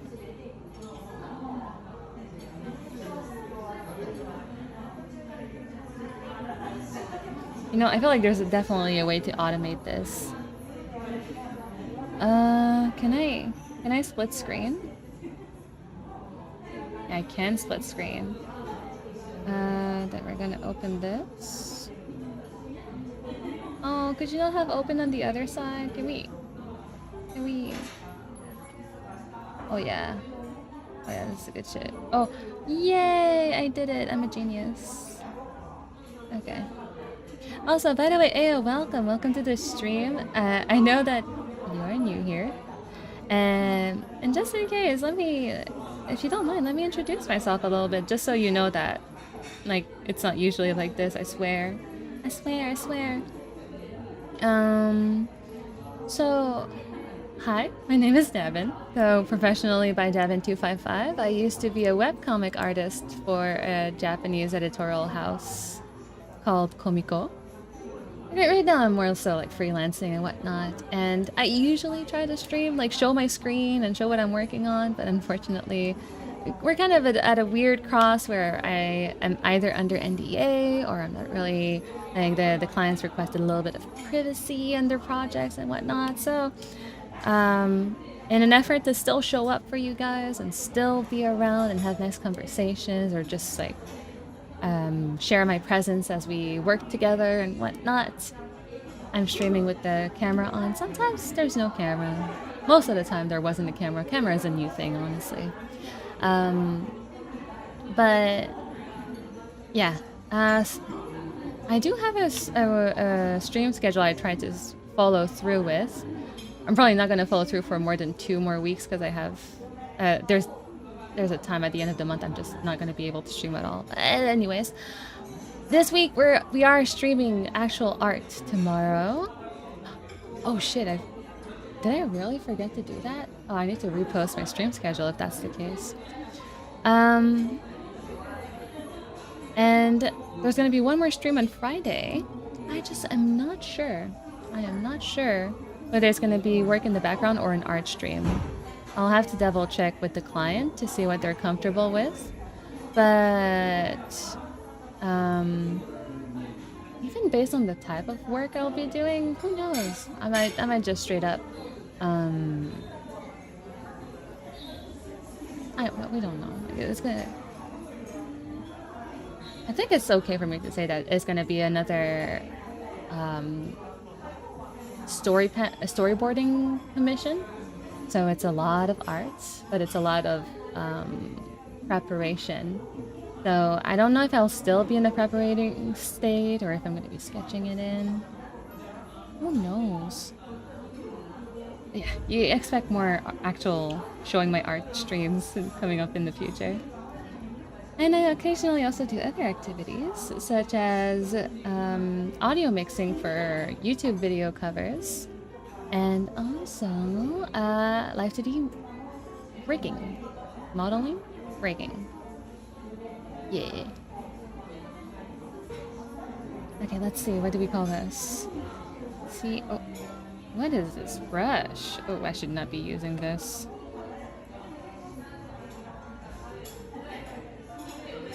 Okay, this.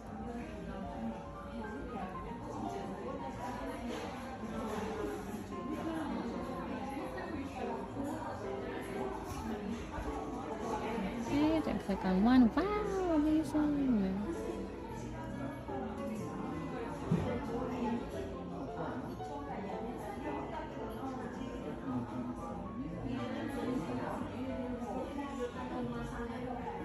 You know, the way that I said, wow, amazing, it reminded me of this song. It's kind of a oh, what's the word I'm looking for? Not paradox. Parody. That's the word I'm looking for. A parody song based off the old iPhone ringtone, like da da da da da da da da da da. That song. Someone made an actual rap song.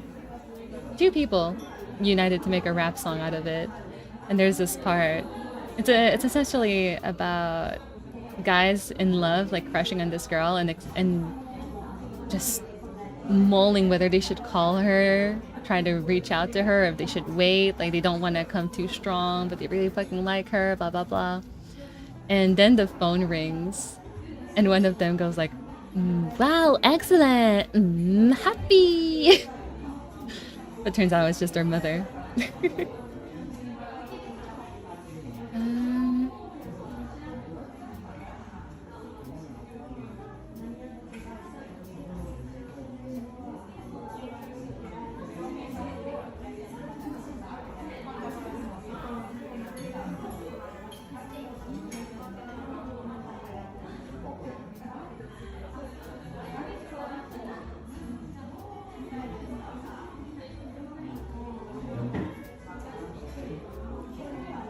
I can't remember the name of this tool.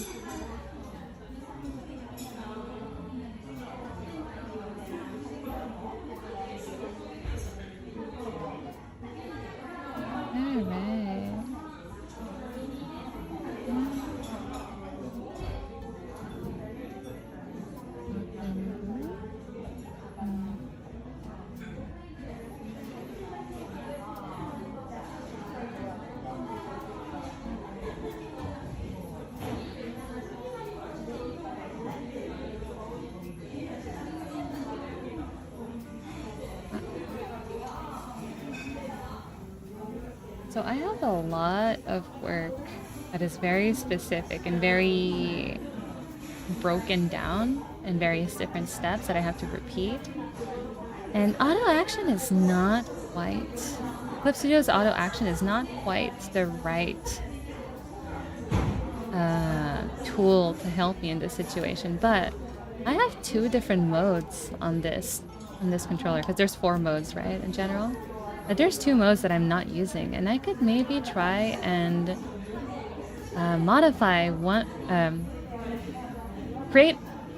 use one of those modes, sorry, to really speed up the process of what I'm doing right now. Let's see.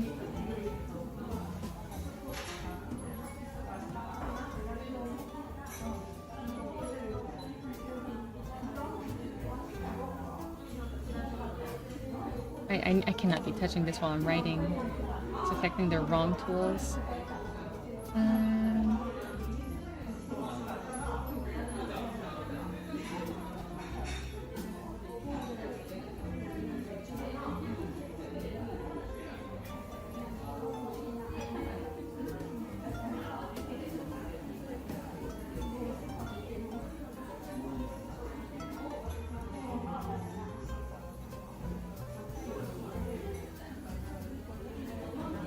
A dictaphone?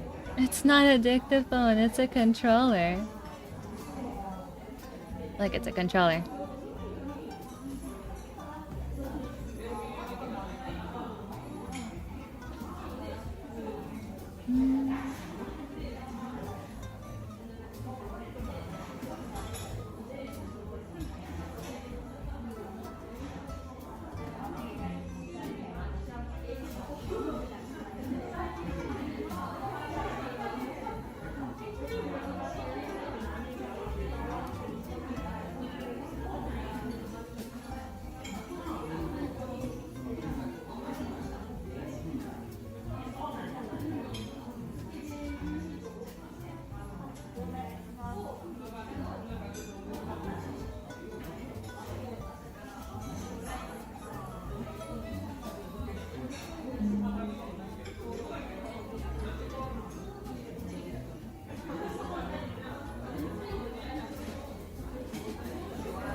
Okay, let's see what we can do with this.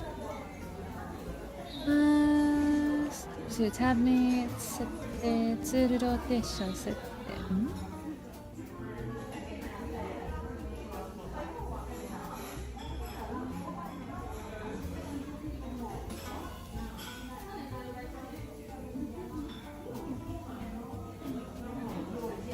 tool rotation. What's that? Break time. Okay. Let's take a moment to save our work. Put it aside. Do some self-love so it can be standing up, walking around, stretches, hydrating. We know the drill. We got this. There's an idea to increase in 15% the speed. Yeah, hopefully it's more like 30 or 50 or something. But yeah. Yeah, that tasted like spit. Oh, better round my back a little bit. Sitting up straight all the time is also not too healthy for the body.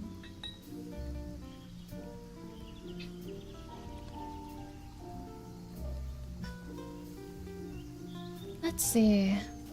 I want to listen to something in the background. Wait, first of all, let's stand for this. Ugh.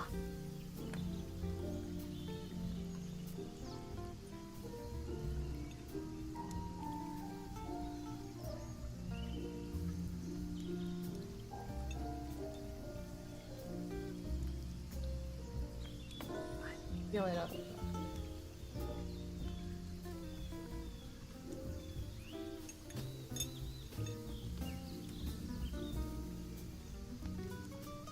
Hey Devin, I will need to head out earlier today. Thank you for the company. Take care. Bye, Elvis. Thank you for dropping by.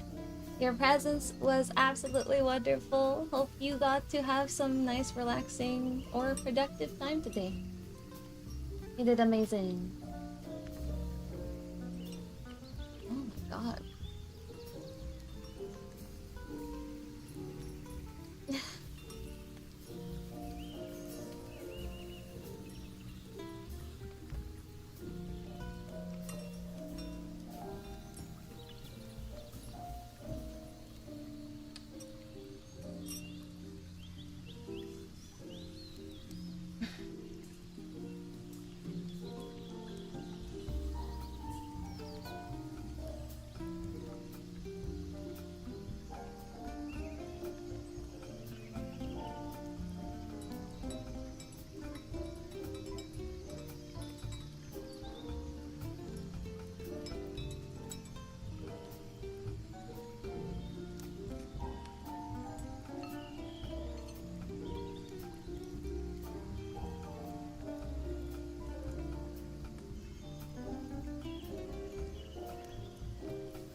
Maybe I should go get a refill on my drink.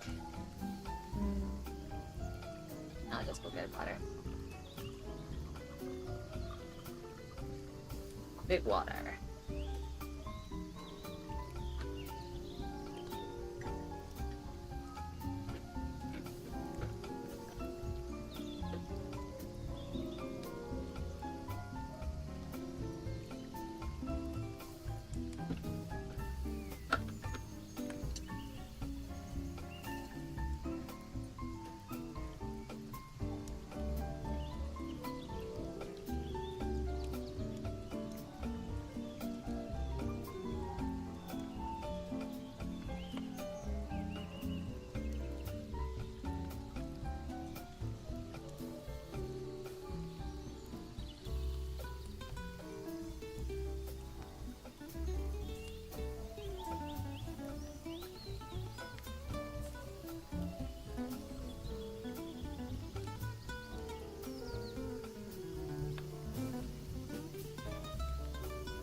let's say.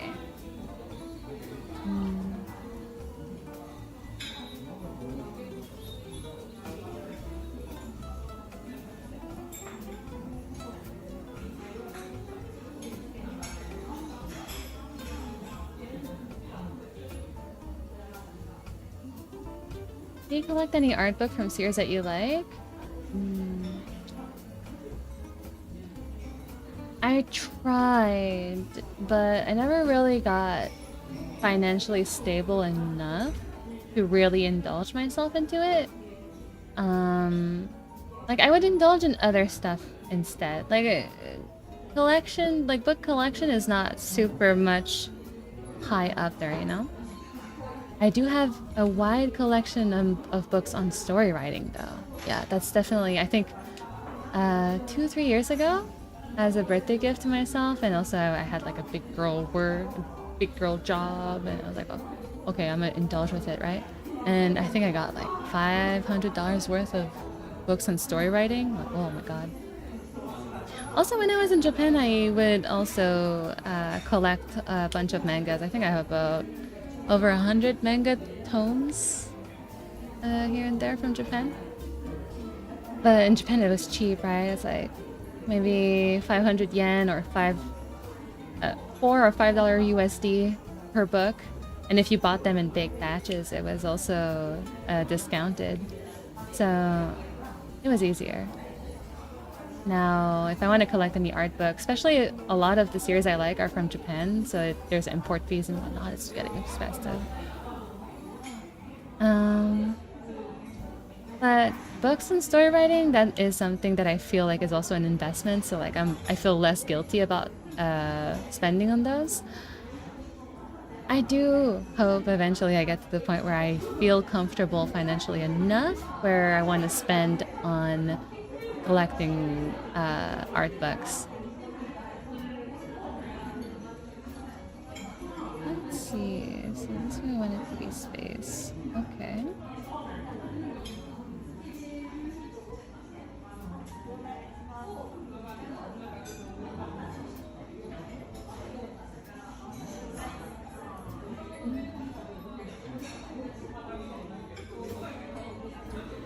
Can you call me?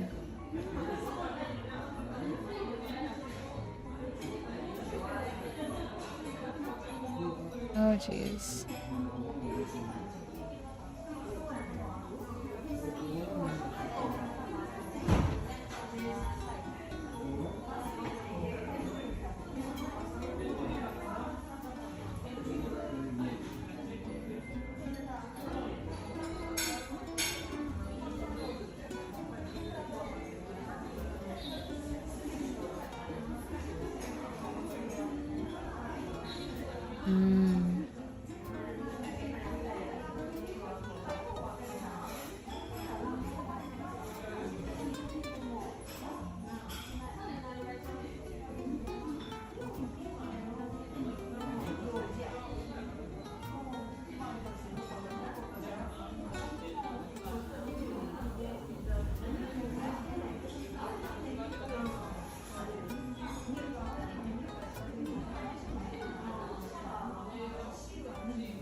That's true. I write everything off as an investment too, to justify purchases. Suspicious face.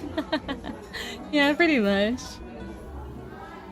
I just don't feel very often comfortable enough to spend on myself on things that I don't think are like categorized as investments.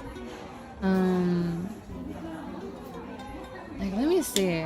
What's on my Amazon wish list that would be considered as a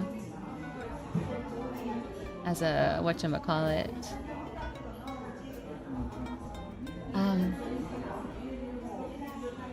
like a treat. Oh, audiobooks.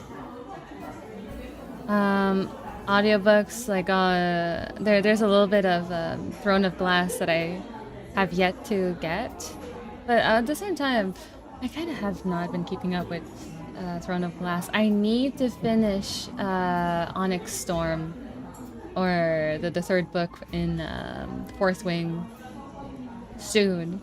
Like before the end of the month, I need to finish listening to it. Oh, you know, like something like that would be an indulgence. Indulgence is the word I was looking for earlier.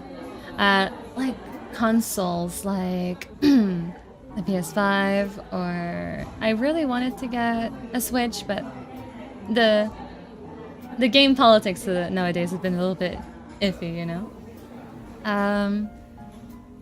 Like a smart toilet seat. You know, the ones that play music and have a little bidet, like an electric bidet that go brrr, brrr, right? It has a heated seat to it. Like, that's no investment. That's a need, though.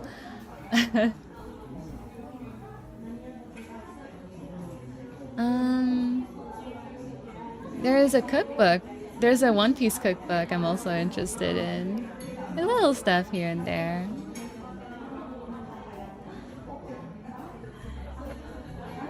I think in like the perspective of a library with a lot of stories. The thing is, I'm not getting those books because they're known to be necessarily godly in their writing. Of course, I'm listening to it because either I've heard that they're interesting and good stories, but not to the extent of Avatar, you know? And then, I mean, I'm trying to read Throne of Glass series because I absolutely loved Akatar, but the moment that they told me that Throne of Glass is not necessarily a romance, I kind of veered off a lot because I was powering through book 1, 2, and 3, hoping to see the romance eventually, and it just was not coming, and I was like, where is it? And it's not that it's bad that a book doesn't have romance, but I think it's because I powered through. So like I was going past boring stuff with the expectation I would get a reward in the end, and then you're telling me, oh, there's no reward. I'm like,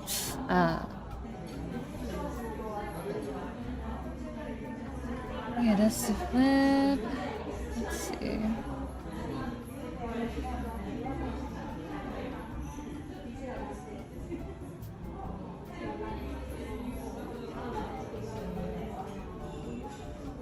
That could be the brush, yeah.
Let's just leave it at this for a moment.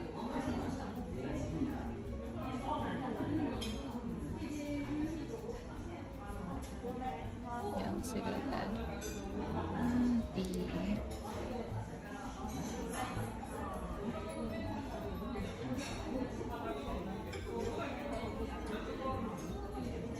Oh, I can't change that. Interesting.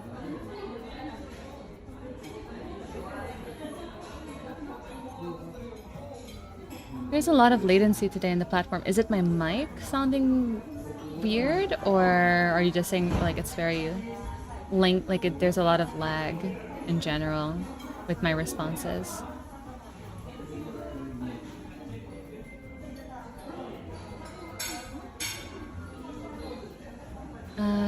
Did you get to the romance in the end? Are you speaking from the POV that you actually know what happens in Throne of Glass, or you don't know what happens in Throne of Glass? Because I need to know that first. It's just latency? Okay. Okay.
Oh no, I've not read that one.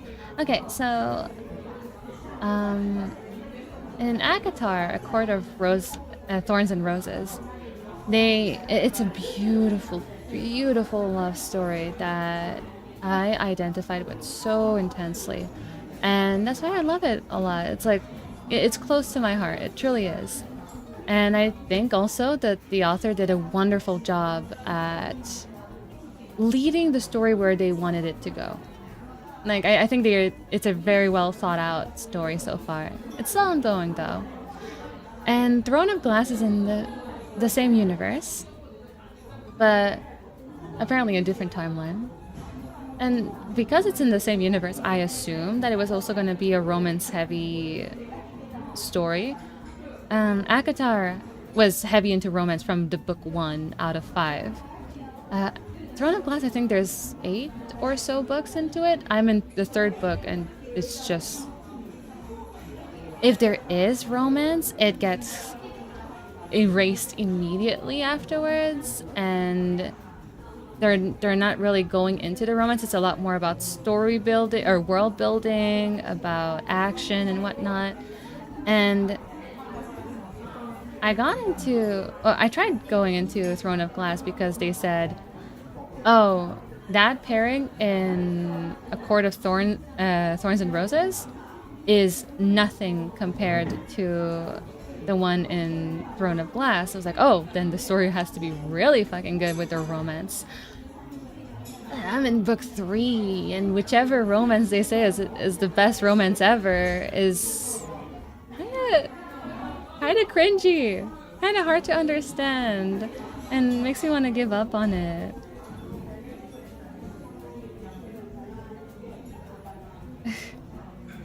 It's sad. Yeah, on off is equal.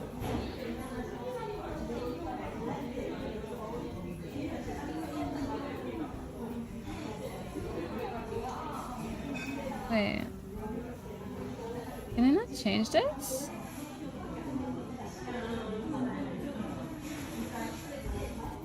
Oh, okay. Oh, I can change it, okay.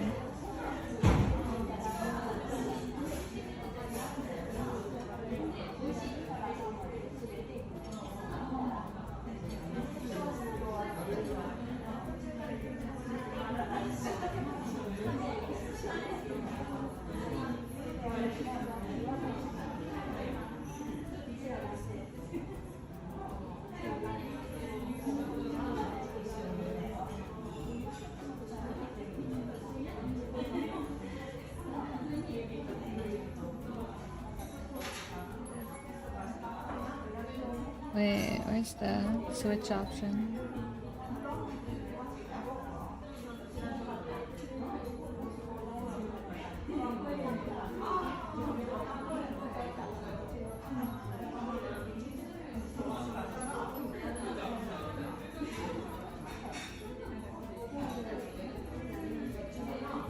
I have no idea what this is.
This one. We got this done.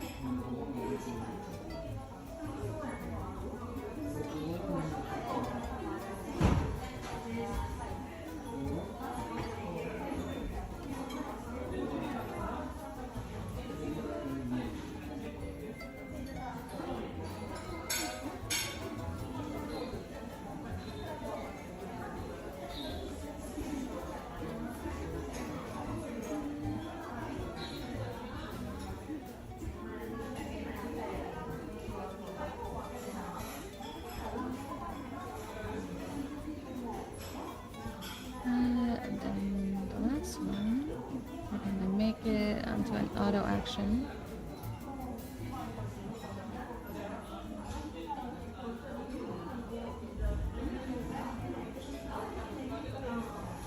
Oh.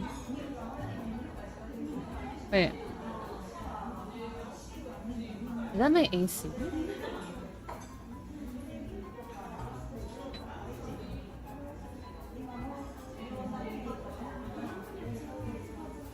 No. Anyways. I thought my AC started making a weird noise. I got worried. I was like, AC, not you too. You can't be broken on me like that, please. I was about to cry.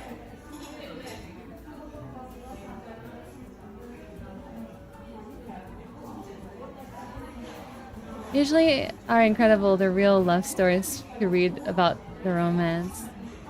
Really, that can't be it. From what I understand, because I'm someone who tends to like accidentally stumble into spoilers, and yeah, like the quote-unquote couple on which I am at the moment in that book, like I know which is the couple that they say is the greatest love story of all time, but I'm not liking where it's starting. I'm really not liking where it's starting. Also, hi Barna, how's it going?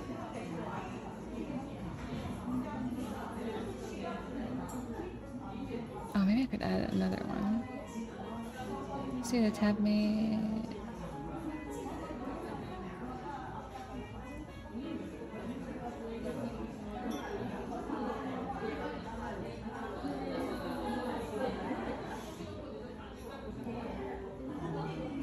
Oh, right, I forgot to do that.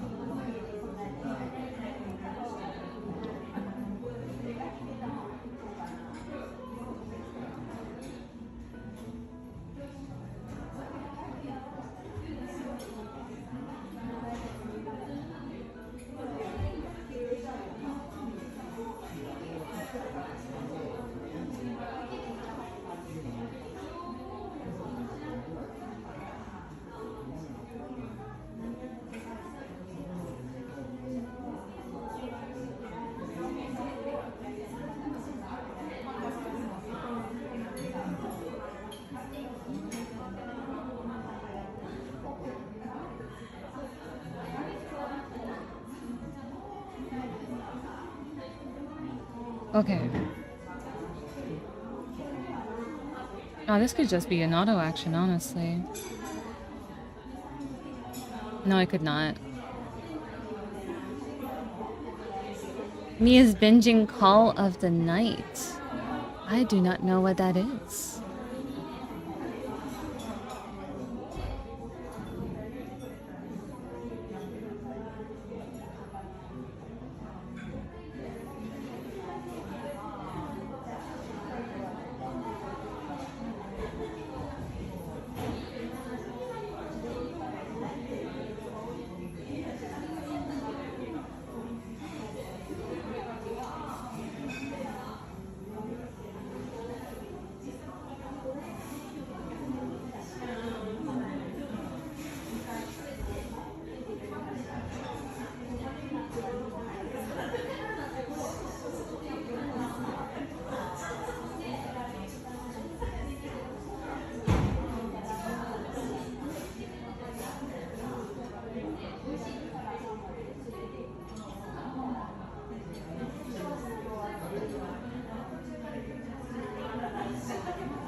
Why isn't it working?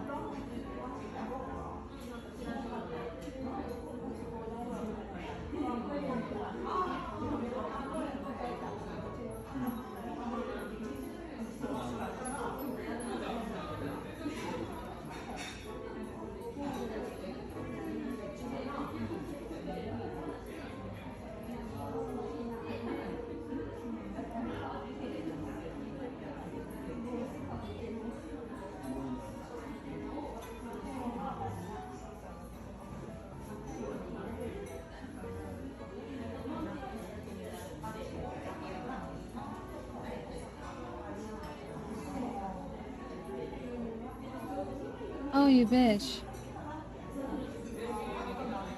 Oh, it was an option after all. Oh, god damn it. Didn't find that earlier. Wish I did. Okay. Oh, history, there it is.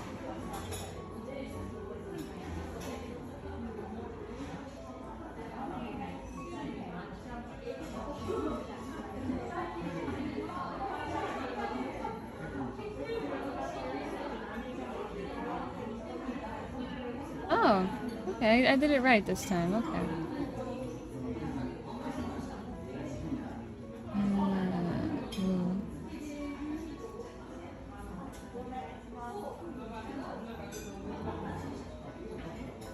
Ooh, that could be in their auto action.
Break time. I spent the entire Pomodoro just setting this up, but it's okay. Okay, so let's save our work. Oh, save our work in the hopes that it doesn't break, please. Luckily enough, well, luckily enough, the file I'm working on right now no longer has a time-lapse recording. It got to a point where it wouldn't save again, and I was facing two different options, either to lose whatever line art progress I did and redraw it at the expense of saving, or at the condition that I could save my time lapse, or just completely lose my time lapse data to be able to save my line art. But my body was aching so much. I just decided to go through with deleting the time lapse. So it shouldn't break down on me. That this file should not be breaking down on me anymore. Not at the moment, at least. OTS kinda a romance. OTS? Wait. By the way, Dab, why do artists wear the reverse 8-ball gloves? I don't know what 8-ball gloves is, but I'm guessing you're talking about this glove, right? Because this section allows you, tends to be the area of the fate. I'm having a seizure right now. What's happening? This tends to be the area of the hand that is always on the surface of whatever area you're drawing on, right? And I think, well, it depends on the temperature, the weather, and whatnot, but I think generally speaking, if you're always frictioning against something, you tend to get sweaty palms, sweaty hands. And it's more so important when you're doing traditional art, because the oils in your hand can actually affect how your art materials, like your ink, your paint, and whatnot, how it's gonna affect on the paper. But otherwise, when it comes to drawing digitally, it just leaves a lot of marks on your screen, right? Like, you get a lot of sweaty hand palm marks all over the screen. So wearing this glove is helping you slide smoother from one side to the other without sweating all over it. And in this case, this glove is specifically for iPads. Well, it could be used for other tablets. I use it for whichever tablet, really. But it has this little sewn-in area. I'll show you. Maybe from up close you can see, like, it's sewn in differently over here. This is for palm rejection, because iPad is a tactile device. And even though I'm using the pen sometimes, maybe the fact that my hand is already on the screen is going to affect how the pen is understood, or if it should even be read. So the palm rejection is for that. And that's the reason why I wear my glove with only one finger in, because it's a two-fingered glove, right? Oh my god, my English. But I usually wear it with just one finger, because I use these two fingers to zoom in, zoom out. And sure, because this last finger does not have the palm rejection tissue on it, I could technically use it, but it tends to be like 50-50. And what happens if only one finger gets registered instead of two doing the pinching motion? It just drags my canvas away. It's like, no, I'm trying to zoom into it, not drag it away.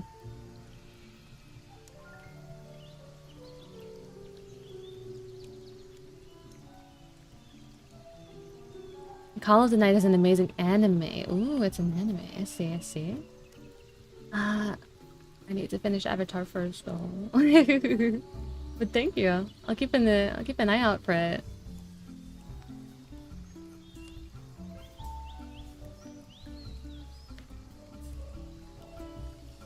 Eight Ball has kind of the same reason, but for 8-ball, it's mostly for the cue to slide easier. Are you talking about pool? Like the one where you have a long stick and you just like I don't know, like have the stick like go through your fingers and hit a ball? Are you talking about that one?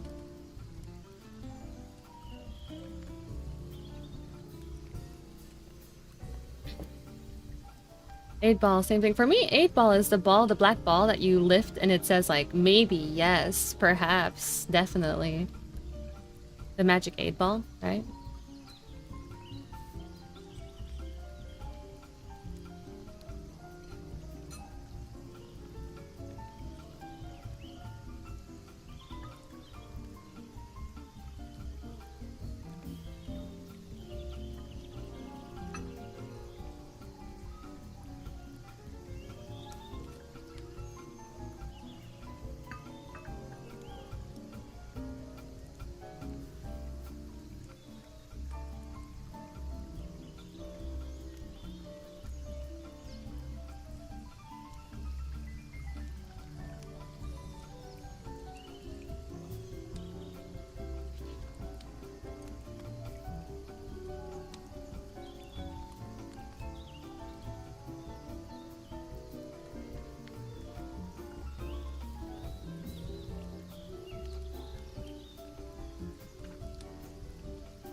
8-ball. Oh, I see, I see.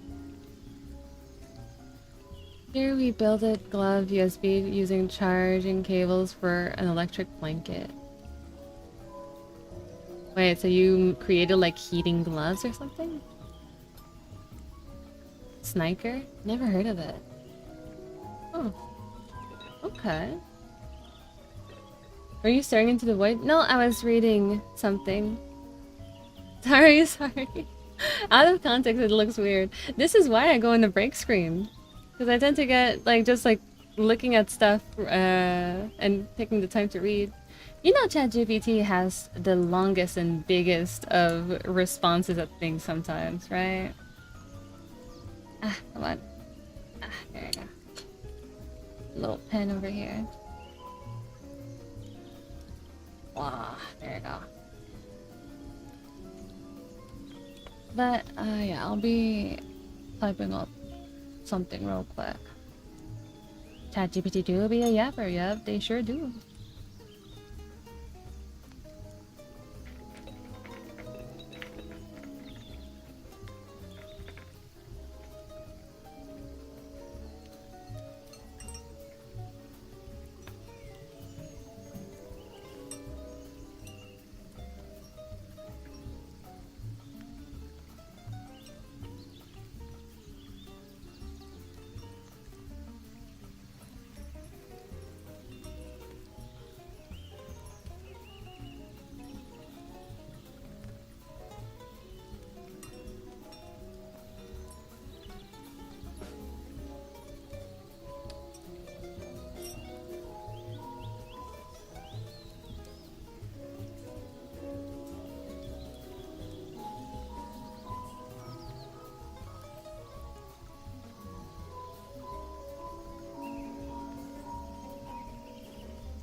People ask how spicy Throne of Glass is. Yeah, because Akatar is actually really fucking spicy sometimes. Especially the 5th book. Holy shit.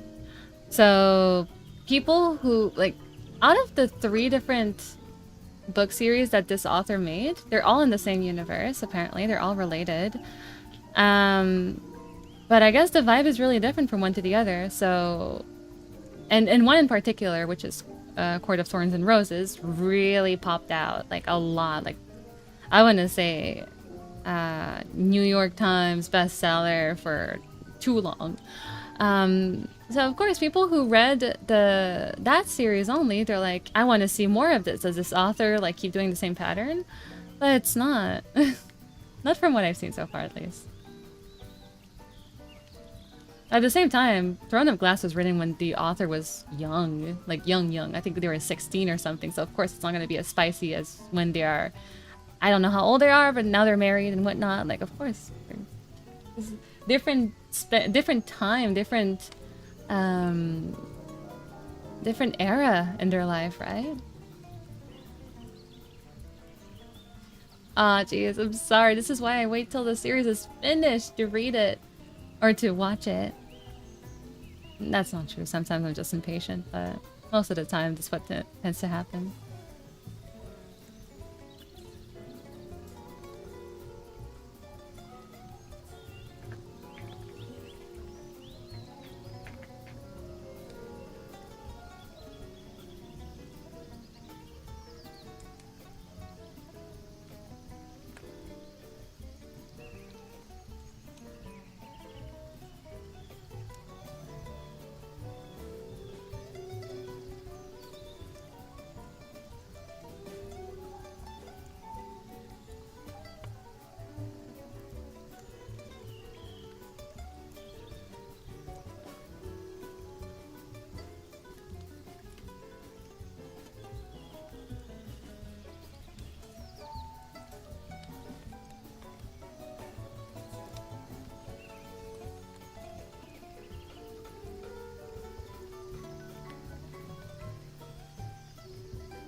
How did help turn into bow? Oh.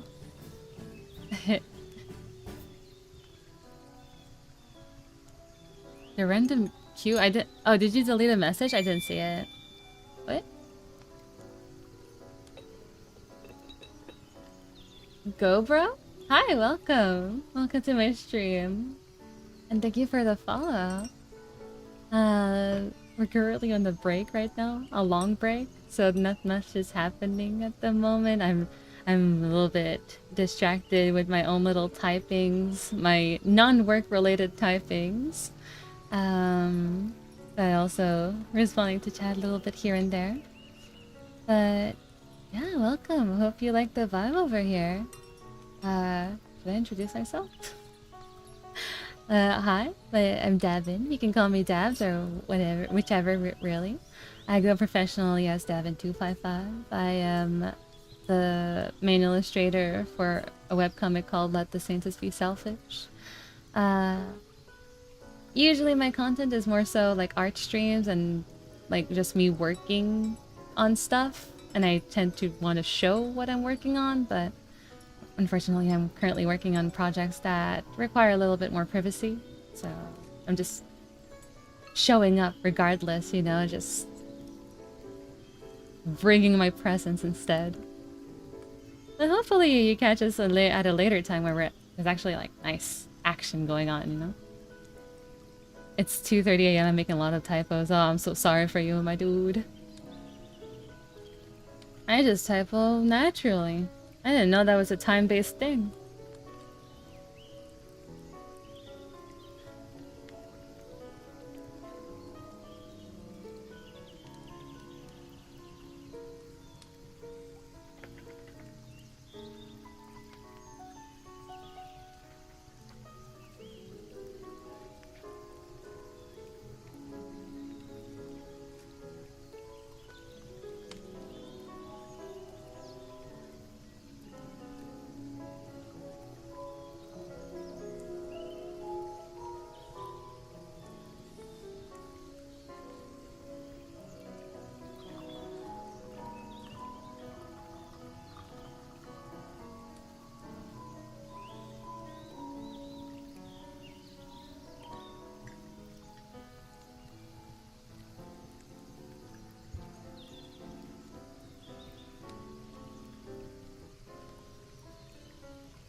What's the word I'm looking for?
Hi, Lippy. How's it going?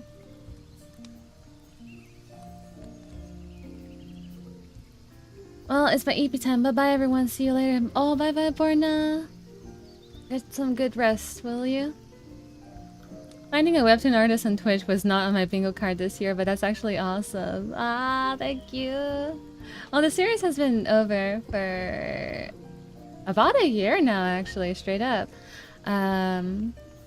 But it's completed. And, oh, I forgot to say, how silly of me. If you are an English speaker and perhaps not a Japanese speaker, reader, now's one of your final or last current chances to access this webcomic in English legally.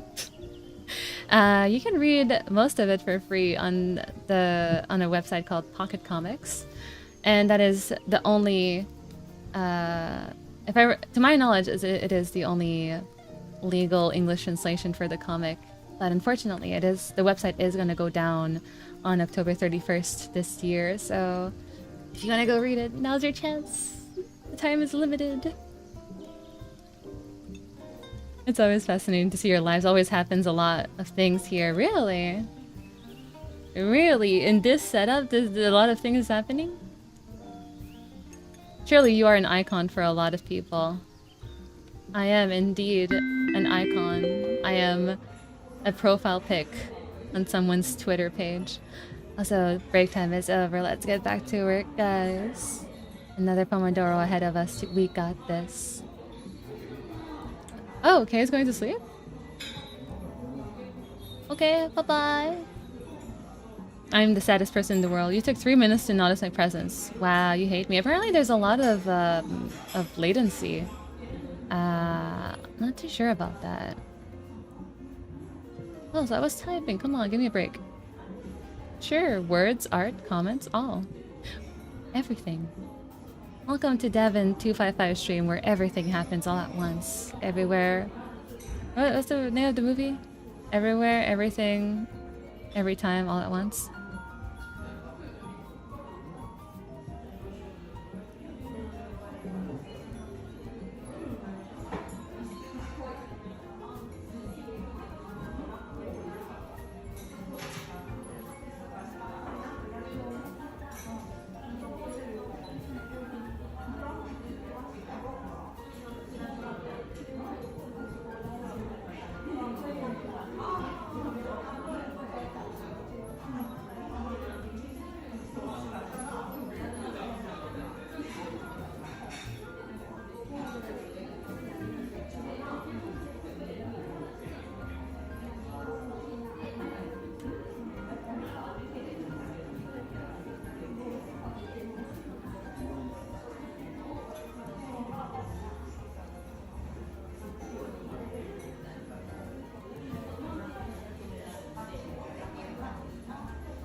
it's work time. I can't be nice. My bad. No, but really, I'm doing good. Been struggling with art lately, though. Oh, how come? What about you? Been working. Been working on a lot of stuff. A lot of in real life stuff. A lot of art stuff. Been busy. So much busy. I think my body is kind of breaking down a little bit. But I'm trying my best to keep it healthy, you know? And hopefully after this, I'm gonna try and put some stronger, healthier life-work balance boundaries. Yeah. Soon. Hopefully I get a weekend this week.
Hitting the gym and becoming bigger than the Hulk? Wait, what?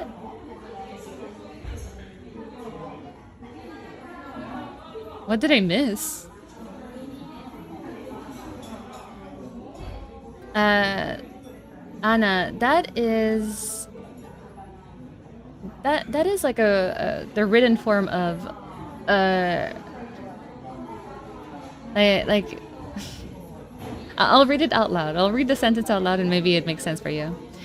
Been struggling with art lately though. Ugh. You know, like it's a sigh. It's a frustrated sound that people make.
Sounds like an anger sound showing your claw. It's just frustration. It's like, ugh. You know?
Sorry, I screamed.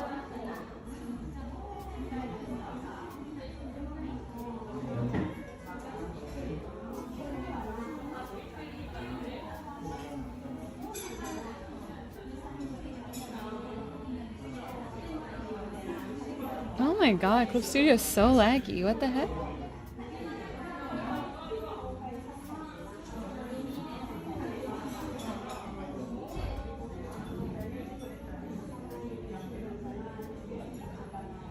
Wow, this is like borderline unbearable. What?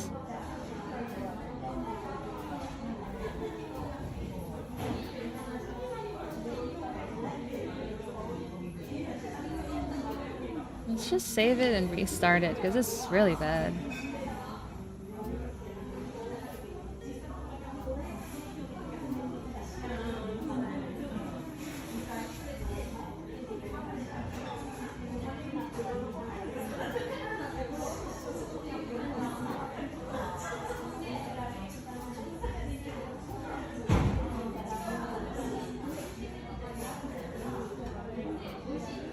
Come on, finish saving.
Let's see.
Okay, where are we? Eh? Are we already at 4 Pomodoros? Are you for real? Damn.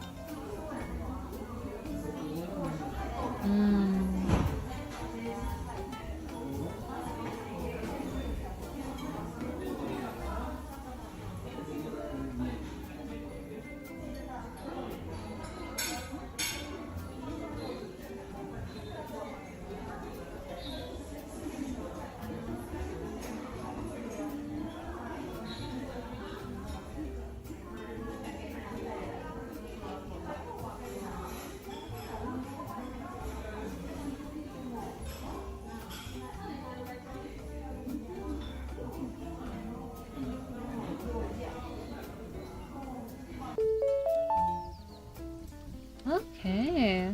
Well, I guess it's break time, huh?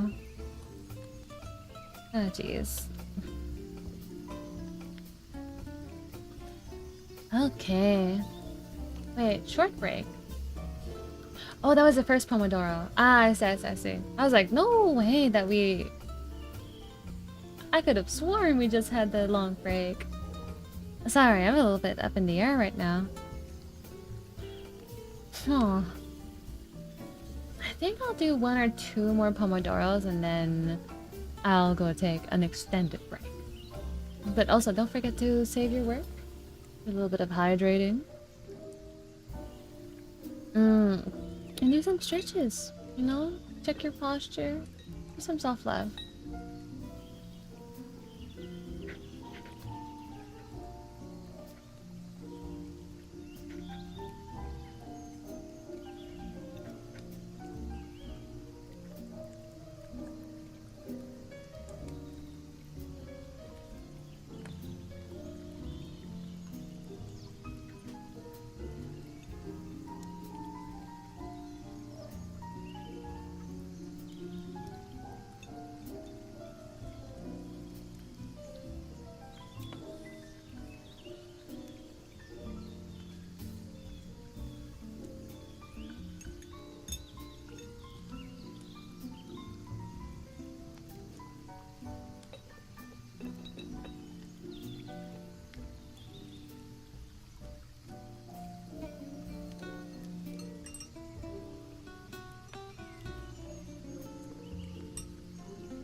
Chocolate.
While we're in break,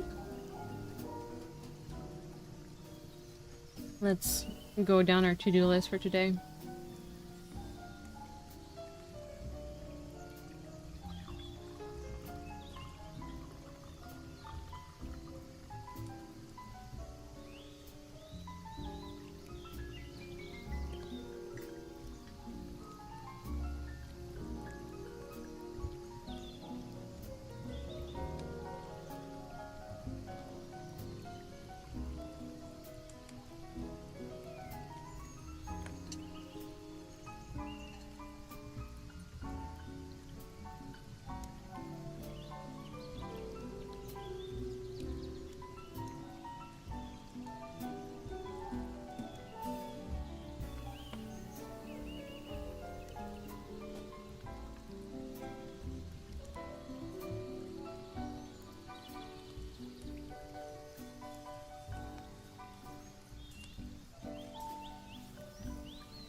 break time is over.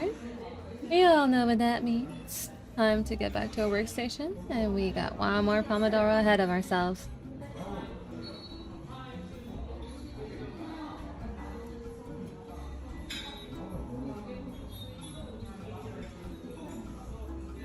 Okay, back to Up Studio we go.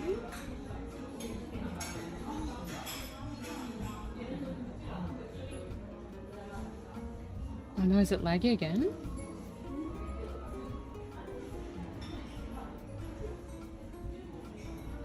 Yeah, maybe not.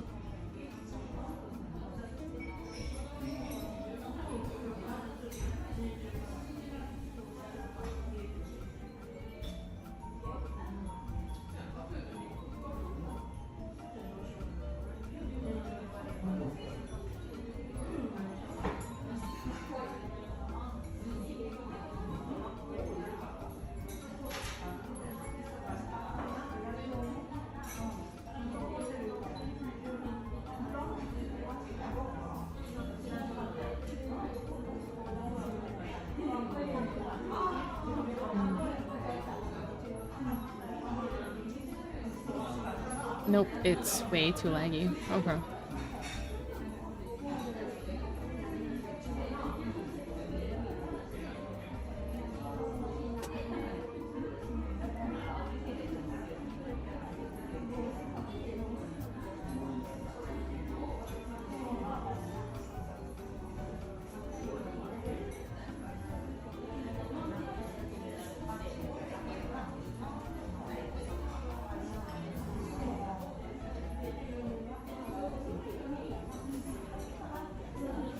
Finish saving.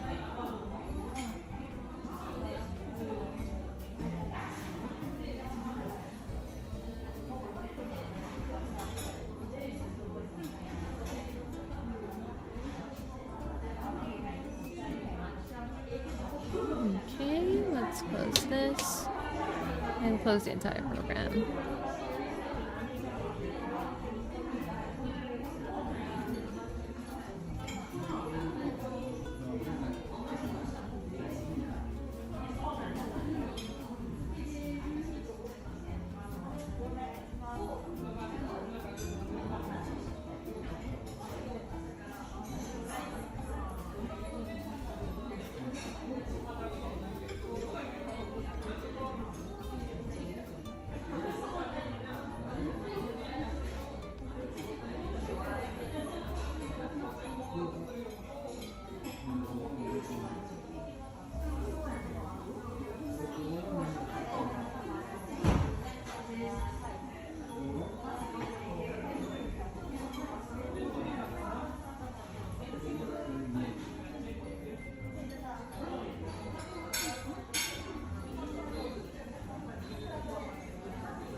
Wait.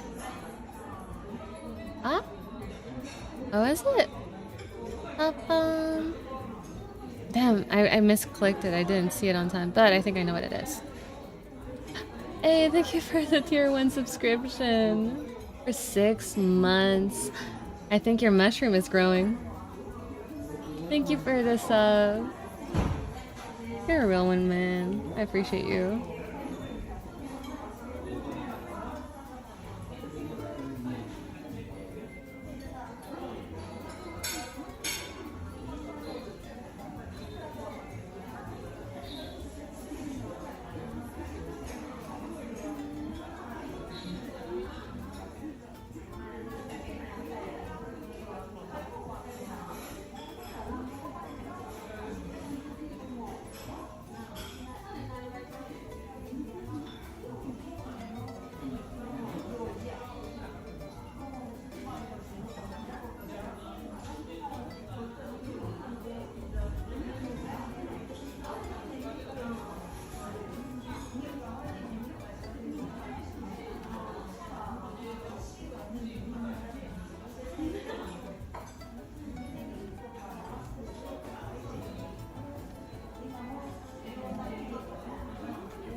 Everything here should be good. Perfect. It is! Yeah, your shroom is growing! Little by little. My little shroom head.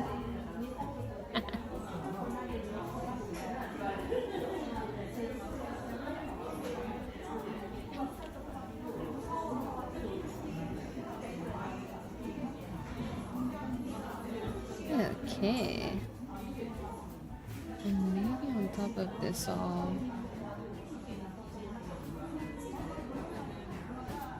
something like this.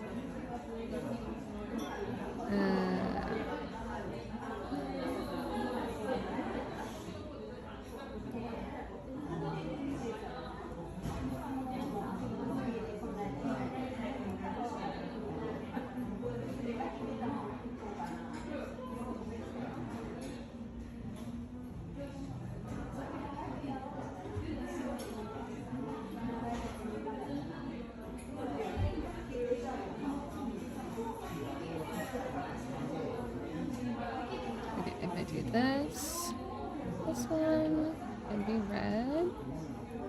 Doesn't even have to be red, actually. I can just go inside here.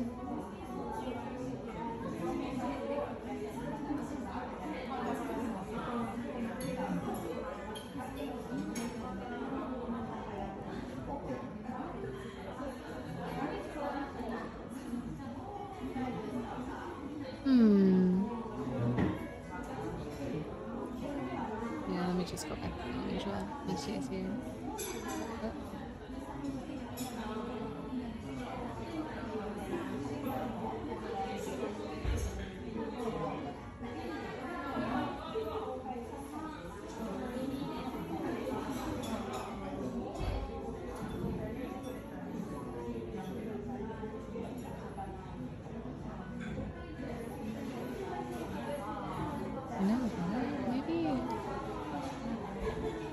What I could do is try and get this, make it white instead. Ooh, nope, that's not a good idea. How about this instead?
to do that. I don't know.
Sorry, I need to hit the mic.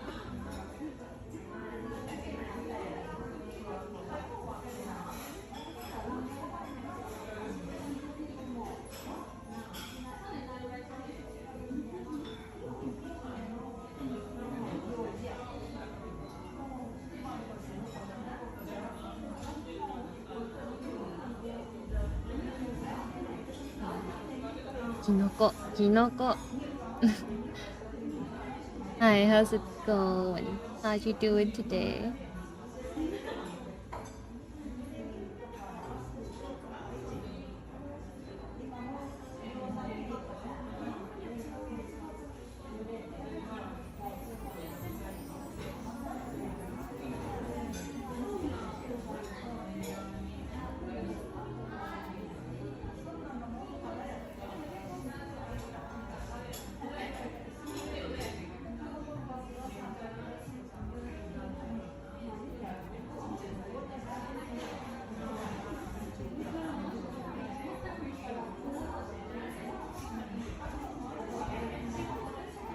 I did some groceries and now chilling. Summer dog days, bruh. Too hot.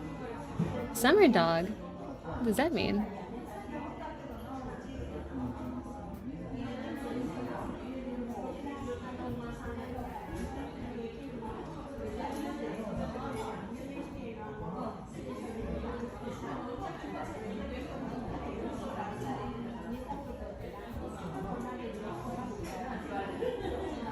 Actually, let's not do that. And actually, let's make it blue as well.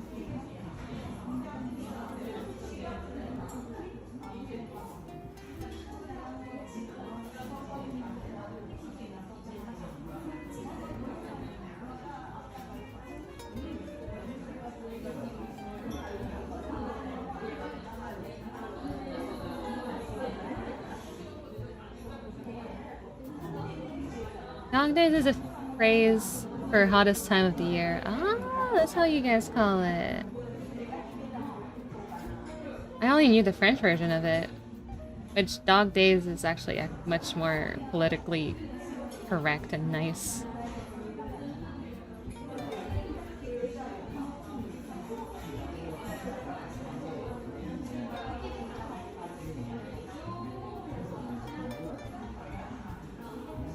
Am I in the cafeteria? No. It's just a background music that I use. Oh, I keep forgetting to lower it. I'm so sorry. Usually it's a lot lower than that. I'm sorry. No, wait, that's the Pomodoro that I lowered.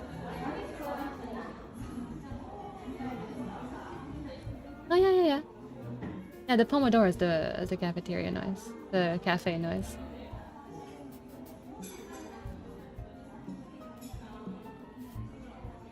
Okay, I think this should be a good balance. Y'all, I did not spend the entire, what, 4-hour stream? 4-hour stream and nobody told me that the audio balance was off. Come on. No, you're good. It's ambient. Isn't it a little bit too loud though? You can still hear it right now, can you? Or do you want me to make it louder? You say the word, Captain, and I will follow through.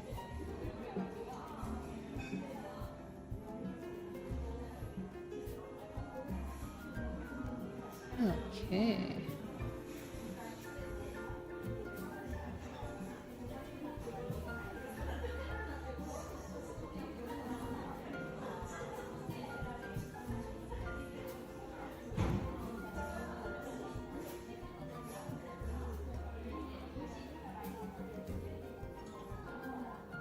Slightly louder and be no problem. Okay.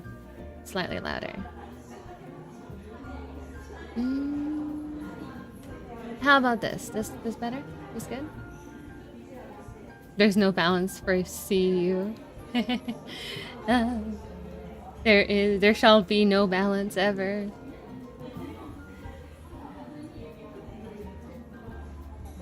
God, this is a tedious piece of work.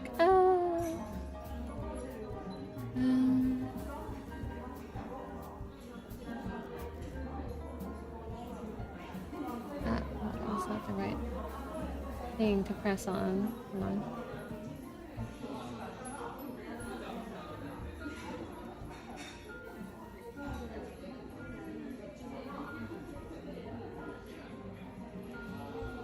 You okay? Perfect. Yeah, I'm feeling very stiff, not gonna lie. I think this is gonna be my last Pomodoro. For a while. Just gotta take a break.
Was the wrong color to do so.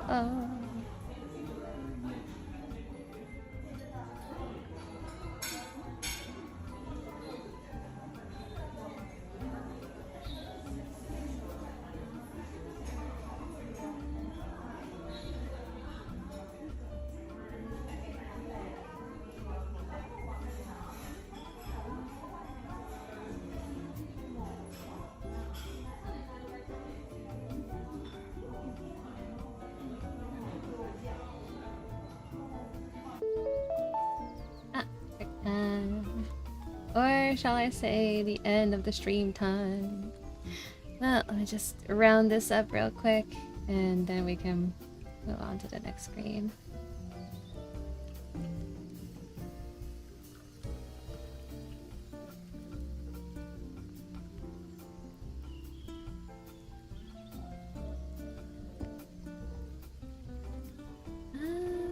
Let's pull back and see what we got so far.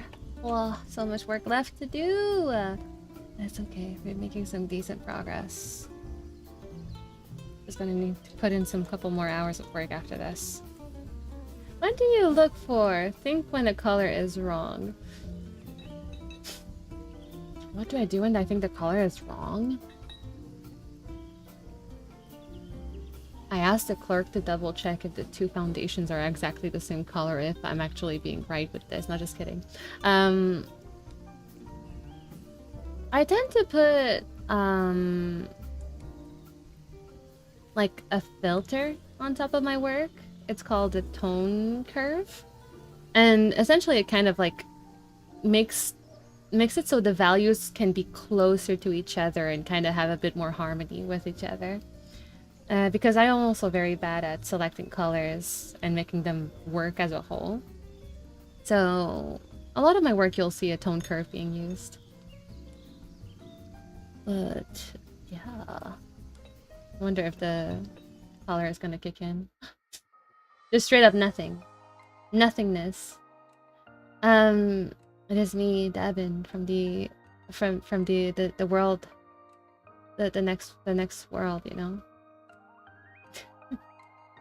Why would you just have me pop in like that? At least like help me transition a little bit better. Oh my god. There you go. Alright, let's see. Well, we have arrived at a point where I need to rest my body for a long time. At least an hour, maybe 2. But we did amazing today. We did a full 4.5 hours. Well, to be fair, the first hour was just me yapping.